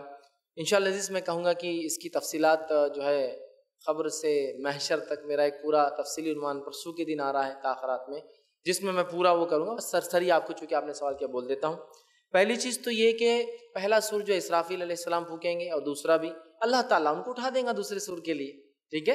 تو پہلا وہ پھونکیں گے، سارے تمام لوگ ختم ہو جائیں گے، فرشتے ختم ہو جائیں گے، دوسرا سور بہرحال پھر اللہ ان کو اٹھا دیں گا، وہ جو ہے پھر سور پھونکیں گے، اور اس کے بعد دیگر مخلوقات اٹھنا چالو ہو جائیں گے۔ حدیث میں کہ آپ فرماتے ہیں لوگوں میں سب سے پہلے میں اٹھوں گا اس دوسرے سور کے بعد، اور جب میں سور پھونکنے کے بعد عرش کی طرف جاؤں گا تو میں دیکھتا ہوں کہ موسیٰ جو ہے عرش سے لپٹے ہوئے چمٹے ہوئے، میں نہیں جانتا کہ موسیٰ بے ہوش ہوئے تھے یا نہیں ہوئے تھے، یا سب ہو گئے یا پہلے سے مجھ سے پہلے اٹھ کر کھڑے ہو گئے۔ اور اس حدیث میں الفاظ آپ نے فرمایا مجھے موسیٰ سے موازنہ کمپیئر مت کیا کرو، اس لیے کہ روز قیامت وہ مجھ سے پہلے عرش کو لپٹے ہوئے یا اس کو چپکے ہوئیں گے، میں نہیں جانتا کہ وہ بے ہوش ہوئے تھے یا نہیں ہوئے تھے، یا مجھ سے پہلے ہوش میں آ کر جا کر پکڑ لیا تھا۔ تو لہٰذا وہ فرشتہ ہی ہوں گا جو اٹھ کر پھر سے سور جو ہے انشاءاللہ عزیز جو ہے پھونک دیں گا۔ دوسرا کیا حصہ تھا آپ کا سوال کا؟ جی وہ جس سے سور پھونکا جائے گا تو وہ انسٹرومنٹ بجا سکتے گا؟ بھائی نے سوال کیا جو چیز سے سور پھونکا جائیں گا، تو سور کی کیفیت حدیث میں آتی ہے کہ جس جانور کے سنگ جیسا ہوتا ہے چھوٹا، اور پھر بڑا جیسا کچھ آلہ ہوتا ہے بجنے کا ہوتا ہے نا جو چھوٹا، اور وہ تو یاد رکھیے سور جو پھونکنا ہے وہ ایک خاص عمل ہے، اس سے مطلب آواز نکلیں گی، وہ بڑھتی اور بڑھتی اور بڑھتی چلی جائیں گی، اور جیسے جیسے لگیں گی تمام چیزیں ہلاک اور کائنات کی برباد ہونا چالو ہو جائیں گی۔ تو کیا دنیا میں ہم بجا سکتے ہیں اس جیسی چیز؟ نہیں بجا سکتے۔ دنیا میں گانے بجانے کے آلات کی ہمیں اجازت نہیں ہے، چاہے سور کی شکل ہو یا کسی اور شکل کی ہو۔ تو وہ اگر سور کی شکل کی کوئی چیز ہے گول، ٹھیک ہے، تو آپ کیا بجا سکتے؟ تو نہیں، بجانے کے آلات دنیا میں جائز نہیں ہے، سوائے چند موقعوں پر دف بجانے کے، چند موقعوں پر، وقت نہیں ہے، میرا ایک عنوان ہے اس پہ آپ دیکھ سکتے کب انسان خوشی میں دف بجا سکتا ہے، تو بہرحال کون سے مواقع پر، تو بہرحال خوشی کے موقع پر یا کہ وہ منت مانگ لے تو دف بجانے کا ثبوت ملتا ہے، لیکن اس کے علاوہ کسی میوزیکل انسٹرومنٹ کو بجانا درست اور جائز نہیں ہوگا۔ کسی نے ایک سوال کیا کہ اللہ تعالیٰ نے ہر چیز کو جوڑے میں مطلب دو پیدا کیا، جوڑوں میں مذکر مؤنث، تو کیا فرشتوں کے لیے بھی جوڑے ہیں؟ تو فرشتوں کے لیے کوئی تذکرہ جوڑوں کا اور کوئی مؤنث اور مذکر میل فیمیل کی کوئی تفصیلات کتاب قرآن یا سنت میں نہیں آتی، لہٰذا ہم بھی یہی تصور رکھے کہ وہ جوڑے جیسا فرشتے مذکر مؤنث اس قسم کے نہیں ہوتے، تو لہٰذا ان کے جوڑوں کے تعلق سے ہم نہیں کہہ سکتے کہ وہ کیا معاملہ ہوتا، چونکہ ان کا جینڈر میل فیمیل کے تعلق سے کوئی تفصیلات نہیں آتی، اور چونکہ وہ ایک ایسی دنیا ہے یہاں سے سمجھنا ممکن نہیں، چونکہ دنیا میں ہر چیز جوڑوں میں ہوتی ہے، لیکن چونکہ آخرت کی بات ہے واللہ عالم، تو بہرحال لیکن وہ جوڑوں میل اور فیمیل فرشتے نہیں ہوتے ہیں، یاد رکھیے۔ السلام علیکم ورحمۃ اللہ وبرکاتہ، میرا نام ہے عبد الماجد۔ میرا سوال ہے جیسا آپ نے کہے کہ برے خیالات شیطان کی طرف سے ہوتے اور اچھے خیالات فرشتوں کی طرف سے ہوتے، تو پھر یہ نماز میں ہم کو دونوں قسم کے خیالات کبھی آتے ہیں، تو وہ اس کا وضاحت کیجئے کہ اچھے خیالات کبھی آئے تو کیا ہے؟ بھائی نے ایک اچھا سوال کیا کہ جیسے میں نے کہا جن وہ شیاطین برے خیالات ڈالتے، فرشتے اچھے خیالات ڈالتے، اب نماز کی کیفیت میں کوئی اچھے خیالات آئے تو چلیے برے تو سمجھ میں آ رہا، تو یاد رکھیے نماز کی کیفیت میں کوئی بھی خیال آؤ یہ شیطان کی طرف سے ہی ہے، چونکہ نماز ایک عبادت ہے جس میں انسان اللہ کی طرف لو لگاتا ہے، اس طرف دھیان لگاتا ہے، اس طرف کنسنٹریٹ کرتا ہے، اور جو کتاب کا حصہ قرآن پڑھتا ہے اس پہ وہ غور کرتا ہے، اپنے رب کی حمد کرتا ہے، ثنا کرتا ہے، اور اس کے سامنے عاجزی ہے نماز ایک قسم کی وہ پڑھتا ہے۔ لہٰذا اگر نماز میں اچھے اور برے خیالات آ رہے ہیں تو یاد رکھیے یہ فرشتوں کی طرف سے اچھے خیالات نہیں ہیں۔ اللہ کے رسول صلی اللہ علیہ وسلم فرماتے ہیں جب انسان نماز کے لیے جاتا ہے تو شیطان ایسے کام یاد دلا دیتا ہے جو بہت دنوں سے بھولا ہوا تھا، اور یہ آپ غور بھی کر سکتے ہیں۔ نماز کے لیے آپ گئے تو سب سے پہلے آپ نماز کے لیے وضو کر کے جب کھڑے ہو اللہ اکبر کہتے کچھ تو بھی ایسا کام یاد آتا جو 2-3 مہینے سے پینڈنگ ہے، وہیں یاد آتا نماز میں، ارے، اور پوری نماز پھر پریشان، ٹھیک ہے، تو یہ شیطان کی طرف سے ہے۔ اچھے خیالات بھی نماز میں، نماز خیالات لانے کی چیز ہے ہی نہیں، امام پڑھ رہا ہے تو سنیے، امام جب خاموش ہے تو اپنا پڑھیے، ٹھیک ہے، تو لہٰذا نماز میں اگر کسی کو اچھے خیالات مطلب آ رہے ہیں تو وہ فرشتے اچھے خیال، نماز خیالات کے لیے نہیں، نماز اللہ کے ذکر کے لیے یاد رکھیے، تو لہٰذا وہاں اللہ کا ذکر کرنا ہے۔ اعضاء و جوارے، ذہن، دل، دماغ سب عبادت میں ہو، مطلب ہاتھ پیر جسمانی اعتبار سے اور روحانی ایک عام زبان میں کہیے، مطلب انٹرنل اور ایکسٹرنل دونوں طرف سے انسان نماز میں ہو اور اسی پر غور اور جس کو کہیں گے کنسنٹریٹ کرے، تو لہٰذا اچھے خیالات نماز میں آ رہے تو بھی شیطان کی طرف سے اور برے آ رہے تو بھی وساوس ہیں۔ اس کے لیے ہمیں چاہیے کہ ہم نماز میں کیا پڑھا جا رہا ہے اس کا معنی سمجھے۔ دوسرا، اگر خاموش نماز ہے تو خود پڑھیں، ٹھیک ہے، خاموش خالی کھڑے نہیں رہنا ہے، تو انشاءاللہ عزیز یہ وساوس و برے اور خیالات کم ہوتے جاتے ہیں۔ جزاک اللہ خیر۔ السلام علیکم، میرا نام منیب ہے اور میں اسٹوڈنٹ ہوں۔ ہم سب جانتے ہیں کہ قرآن پاک میں اللہ تعالی ہم سے مخاطب ہے پورے قرآن میں، کیا کچھ جگہ پر ہم سے فرشتے بھی مخاطب ہے؟ یہ سوال میرے ذہن میں سورہ مریم آیت نمبر 64 پڑھ کر آیا تھا، جس میں ہے and we descend not except by the command of your Lord. اسی طرح سورہ صافات میں آیت نمبر 165 اور 166 میں ہے verily we stand in rows for the prayers verily we are they who glorify. اس کے بارے میں مجھے بتائیے۔ بھائی نے سوال کیا کہ قرآن میں جیسے اللہ تعالیٰ مخاطب کرتا تو کیا ایسا بھی کہیں فرشتے مخاطب کر رہے ہیں؟ تو دیکھیے، قرآن اللہ کا کلام ہے، حالانکہ اس میں بہت ساری بار ایسے واقعات اور ایسے کلام ہیں جو انسانوں نے کہے ہیں، سمجھ، جیسا کہ ابراہیم علیہ السلام اپنے بیٹے سے کہہ رہے، قرآن میں تذکرہ ہے نا پورا واقعہ۔ مریم علیہ السلام جو ہے جبرائیل علیہ السلام سے مکالمہ ہو رہا ہے، وہ نزدیک آ رہے ہیں، بشارت دے رہے ہیں، وہ کہہ رہے ہیں میں اللہ میں پناہ مانگتی ہوں تجھ سے، کہ تو وہ ڈر رہی تھی ایک مرد کو آتے ہوئے دیکھ کر۔ اس نے پھر جبرائیل علیہ السلام نے کہا گھبراؤ مت، میں اللہ کا جو ہے ایک رسول ہوں اور تمہیں بشارت دینے آیا ہوں۔ تو بہرحال تو کلام تو بہت سے، فرشتے نے کلام کیا مریم علیہ السلام سے، مریم نے کلام کیا، فرشتہ کلام کر رہا ہے ابراہیم علیہ السلام سے، ابراہیم علیہ السلام جواب دے رہے ہیں، تو بہت سارے کلام ہیں۔ لیکن چونکہ اللہ نے ان کلام کو پسند کیا اور قیامت تک باقی رکھا اور ہم کو اس کے طرف سے بھیجا، اس لیے ان کلام کو ہم اللہ کا کلام بولتے ہیں۔ اللہ نے جو باتیں پسند کی انبیاؤں کی یا فرشتوں کی یا لوگوں کی، اس کو اپنے پاس رکھ لیا اور پھر ہم کو قرآن کے ذریعے بھیجا۔ لیکن اس کو ہم یہ نہیں کہہ سکتے کہ وہاں فرشتوں کا کلام ہے۔ ہاں، عام زبان میں کہہ سکتے کہ فرشتے کہہ رہے ہیں، لیکن کلام اللہ کا ہے۔ اللہ نے ہمیں بتایا کہ فرشتوں نے یہ کلام کیا یا فرشتے ایسا کہہ رہے تھے، جیسے آپ نے ابھی بیان کیا 2 آیتوں میں، لیکن اس کلام کو فرشتوں کا ہم کلام نہیں کہہ سکتے، اللہ کا کلام ہے، جس سے فرشتے مخاطب ہیں ان لوگوں سے، اور وہ کہہ رہے ہیں کہ ہم اللہ کے طرف سے اترتے ہیں یا اللہ کے حکم سے فلاں کام کرتے ہیں، لیکن قرآن کی تمام باتیں اللہ کا کلام ہے۔ السلام علیکم، میرا نام سید کیف ہے۔ میرا ایک سوال ہے، کیا جب حضرت جبرائیل علیہ السلام حضرت محمد صلی اللہ علیہ وسلم کے پاس وہی لے کے آتے تو آپ گھبراتے کیوں تھے؟ بھائی نے سوال کیا کہ جب جبرائیل علیہ السلام جو ہے محمد صلی اللہ علیہ وسلم پر وحی لاتے تو آپ صلی اللہ علیہ وسلم کیوں گھبراتے ہیں؟ دیکھیے، حدیث میں ایسا نہیں ہے کہ جبرائیل علیہ السلام آتے تو آپ سب گھبراتے۔ حدیث میں الفاظ ہے کہ جب قرآن نازل ہوتا تو وہ اتنا بوجھ ہوتا، چونکہ وحی ہے، وہ اتنا بوجھ وزن ہوتا کہ اگر آپ صلی اللہ علیہ وسلم ایک اونٹنی پہ سوار ہوتے اور وحی آ جاتی تو اونٹنی بیٹھ جاتی تھی۔ ایک مرتبہ جو ہے ایک صحابی رضی اللہ عنہ فرماتے ہیں کہ اللہ کے رسول صلی اللہ علیہ وسلم میرے مانڈی پر لیٹے ہوئے تھے اور وحی نازل ہونا چالو ہو گئی تو آپ کی کیفیت بدل گئی اور میرے مانڈی پر اتنا وزن پڑا کہ ایسا لگا کہ اب مانڈی پھٹ جاتی، ضائع ہو جاتی میری۔ تو وہ کیفیت تھی وحی کے آنے کی، نہ کہ گھبراہٹ تھی۔ وہ کیفیت میں باقی چیزیں ہوتی تھی، پسینے کا نکل جانا، ٹھیک ہے، وہ کیفیت تھی، لیکن آپ صلی اللہ علیہ وسلم جبرائیل علیہ السلام کے آنے سے کبھی گھبرائے ایسی کوئی بات نہیں۔ ہاں، سوائے پہلی بار، چونکہ پہلی بار جب آپ نبی بنے آپ کو نہیں پتا تھا یہ سب ماجرا، تو آپ پریشان ہو گئے کہ یہ کیا عجیب ماجرا ہے، کوئی آ کے مجھ سے کہہ رہا ہے کہ اقرا پڑھ، اور آپ سے فرمانے ماں انا بقاری، میں تو پڑھنا نہیں جانتا، مجھے نہیں آتا ہے، پھر وہ آواز کہتی ہے اقرا، پھر جبرائیل علیہ السلام نے آپ کو پکڑ لیا، ٹھیک، اور پھر کہا اقرا بسم ربک الذی خلق، پڑھ اپنے رب کے نام سے اس نے پیدا کیا۔ تو آپ جب سمجھے کہ دہرانا ہے وہ فرشتہ کیا کہہ رہا ہے، پھر آپ ڈر گئے، آ کر کہا کہ اڑا دو مجھے، چونکہ آپ پہ پہلی بار وہی آئی تھی، سمجھ رہے آپ، تب آپ گھبرا گئے چونکہ آپ کو پتہ نہیں تھا۔ اس کے بعد جب پتہ چل گیا کہ آپ نبی اپوائنٹ ہو چکے ہیں، نبی بن چکے ہیں، تو پھر آپ گھبرائے نہیں۔ لیکن ہاں، جب وہی اس کے بعد بھی آتی رہی، وہ ایک کیفیت طاری ہوتی وہی کی وجہ سے، جس سے اونٹنی پہ سوار ہوتے بیٹھ جاتی، پسینے کی حالت ہو جاتی، یا کسی پر آپ ایسا لیٹے تھے تو وہ وزن جیسا ایک کیفیت ہوتی، لیکن گھبرانے کی شکل وہ پہلی بار تھی جب پہلی بار جبرائیل علیہ السلام آئے تھے، چونکہ آپ سن کو پتہ نہیں تھا کہ وہ نبی ہے۔ السلام علیکم شیخ، ہمارا نام سید فیصل ہے، ہم اسٹوڈنٹ ہیں۔ ہمارا سوال تھا کہ جو دنیا میں آزمائشیں ہوتی ہے، تکالیف جو ہوتے ہیں، تو جو آزمائش ہوتی ہے تو وہ فرشتوں کی طرف سے ہوتی ہے، جس طرح ہاروت اور ماروت جادو سکھانے کے لیے آزمائش کے لیے گئے تھے، اس طرح جو تکلیف ہوتی ہے، جو آزمائشیں ہوتی ہے، وہ فرشتے کرتے ہیں کیا؟ بھائی نے ایک سوال کیا کہ جو آزمائش دنیا میں آتی ہے تو کیا وہ فرشتوں کی طرف سے ہوتی ہے؟ دیکھیے کچھ خاص فرشتے ہوتے ہیں جو لوگوں کو آزمانے، قوموں کو آزمانے آتے ہیں، لیکن ہر آزمائش فرشتوں کی طرف سے نہیں آتی ہے۔ آزمائش کے ذریعے اللہ انسانوں کو بنا دیتا ہے۔ کسی انسان کی آزمائش فرشتوں کے ذریعے بھی ہو سکتی ہے، جنوں کے ذریعے بھی ہو سکتی ہے کہ جن تکلیف دے رہا ہے، انسان پڑوسی ہے فلاں تکلیف دے رہا ہے، یہ بھی ہو سکتی ہے۔ لہٰذا ہمارا یہ کہنا ہے کہ کیا ہر آزمائش تو نہیں، ہر آزمائش فرشتوں کی طرف سے نہیں ہوتی۔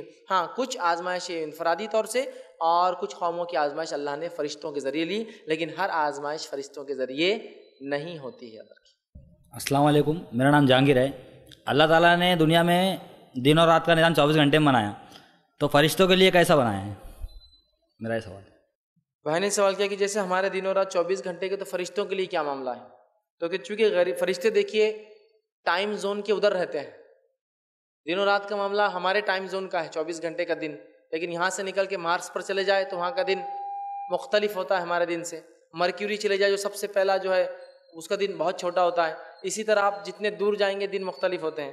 تو دن اور رات 24 گھنٹے کا یہ ہمارے لیے ٹائم زون، لیکن جب ہم دنیا سے گزر جاتے ہیں، مر جاتے ہیں، تو ٹائم زون سے نکل گئے ہم، یہ پیمائش 24 گھنٹے اور یہ سب وہاں نہیں بچتے ہیں۔ واللہ عالم، ہم نہیں جانتے ہیں، لیکن ایک بات جو ہم جانتے ہیں قرآن سے وہ یہ ہے کہ فرشتے اس روز جو قیامت دن اتریں گے تو وہ ہماری گنتی کے اعتبار سے 1000 سال کا دن ہوگا، اور دوسری آیت میں بیان ہوتا ہے کہ انسانوں کے لیے اس روز قیامت کے دن ایک دن جو ہے 50,000 سال کے برابر ہوگا۔ ہماری گنتی کے اعتبار سے آخرت کا ایک دن 50,000 ایئرس کا ہوگا، 50,000 سال، اور فرشتوں کے لیے 1000 سال۔ لیکن ہم یہ نہیں جانتے کہ ان کا دن رات کیسی ہوتی ہے، ہم تو یہ بھی نہیں جانتے دن رات ہوتی ہے نہیں ہوتی ہے ان کے لیے، وہ ٹائم زون سے ادھر کی بات ہے۔ لہٰذا واللہ عالم، ہم نہیں جانتے۔ انسان جب دنیا سے چلا جائیں گا، آخرت قائم ہو جائیں گی، جنت میں چلے جائیں گے، تو ایسے بہت سارے سوالات ہیں جو انشاءاللہ عزیز وہاں ہم پوچھ سکتے ہیں، یہ کیسا ہوتا تھا، وہ کیسے ہوتا تھا۔ بہرحال واللہ عالم، ہم نہیں جانتے اس کا کیا معاملہ ہے۔ السلام علیکم، ابلیس جو ہے وہ مشرک ہے یا کافر ہے؟ تو میرا سوال پورا نہیں ہے۔ اگر سے وہ کافر نہیں ہے، وہ کافر ہے اور مشرک نہیں ہے، تو جو جس طرح سے عذاب جاریہ ہوتا ہے اور ثواب جاریہ ہوتا ہے، تو وہ شرک کی جو ایجاد کی ہے اس نے ابلیس نے شرک کروایا، پہلا شرک کروانے والا ابلیس تھا۔ تو اس کا جو عذاب جاریہ ہے، عذاب جو ہے اس کو ابھی تک مل رہا ہے، تو کیا وہ مشرک ہوگا یا پھر کافر ہوگا؟ دیکھیے بھائی نے سوال کیا ابلیس کے تعلق سے کیا وہ مشرک ہے کافر؟ تو دیکھیے ابلیس جو ہے وہ کافر ہے، اس نے کفر کیا انکار کر کے، لیکن وہ مشرک نہیں ہے، وہ شرک نہیں کرتا ہے کبھی، چونکہ وہ اللہ کو دیکھ چکا ہے اور اس کی وحدانیت کا تو اس کو پتہ ہے کہ اللہ ایک ہے۔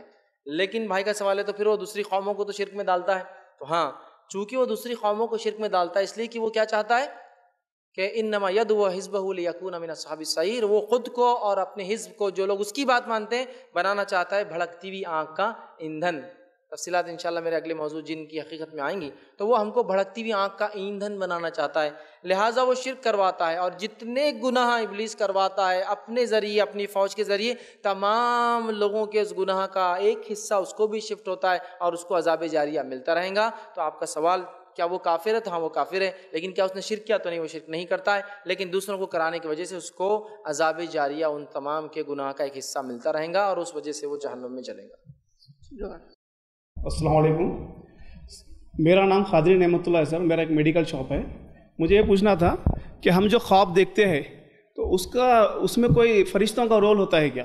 کیونکہ کبھی کبھی ہم ایسی کچھ چیز دیکھتے ہیں جو میلوں دور ہونے کی ہوتی ہے اور خواب میں آتی ہے وہ، لیکن دوسرے تیسرے دن ہم کو وہ حقیقت میں تبدیل ہوتی نظر آتی ہے، تو اس میں فرشتوں کا کچھ رول ہوتا ہے کیا؟ بھائی نے ایک سوال کیا کہ خواب کے اندر فرشتوں کا کوئی رول ہے؟ دیکھیے نبی اکرم صلی اللہ علیہ وسلم فرماتے ہیں خواب 3 قسم کے ہوتے ہیں۔ پہلا خواب جس کو دیکھ کر انسان خوش ہو، وہ رحمان کی طرف سے ہوتا ہے، جو بھی خواب آپ کو دیکھے اچھا لگے، خوشی ہو، رحمان کی طرف سے ہوتا ہے۔ آپ سے فرماتے ہیں اس خواب کو وہ نیک لوگوں کو بتائے انسان، ٹھیک ہے جی۔ دوسرا فرماتے ہیں ایک خواب ہوتا ہے جو شیطان کی طرف سے ہوتا ہے، اس خواب کی علامت پہچان یہ ہے کہ وہ خواب دیکھ کر انسان ڈر جاتا ہے۔ تو آپ سے فرماتے ہیں جس خواب کو دیکھ کر ڈرو وہ شیطان کی طرف سے، اس خواب کو کبھی لوگوں کو نہیں بتانا، کیونکہ اس سے آپ کا ڈر لوگوں میں پھیل جائے، معلوم ہو جائیں گے ڈرتا ہے اس چیز سے۔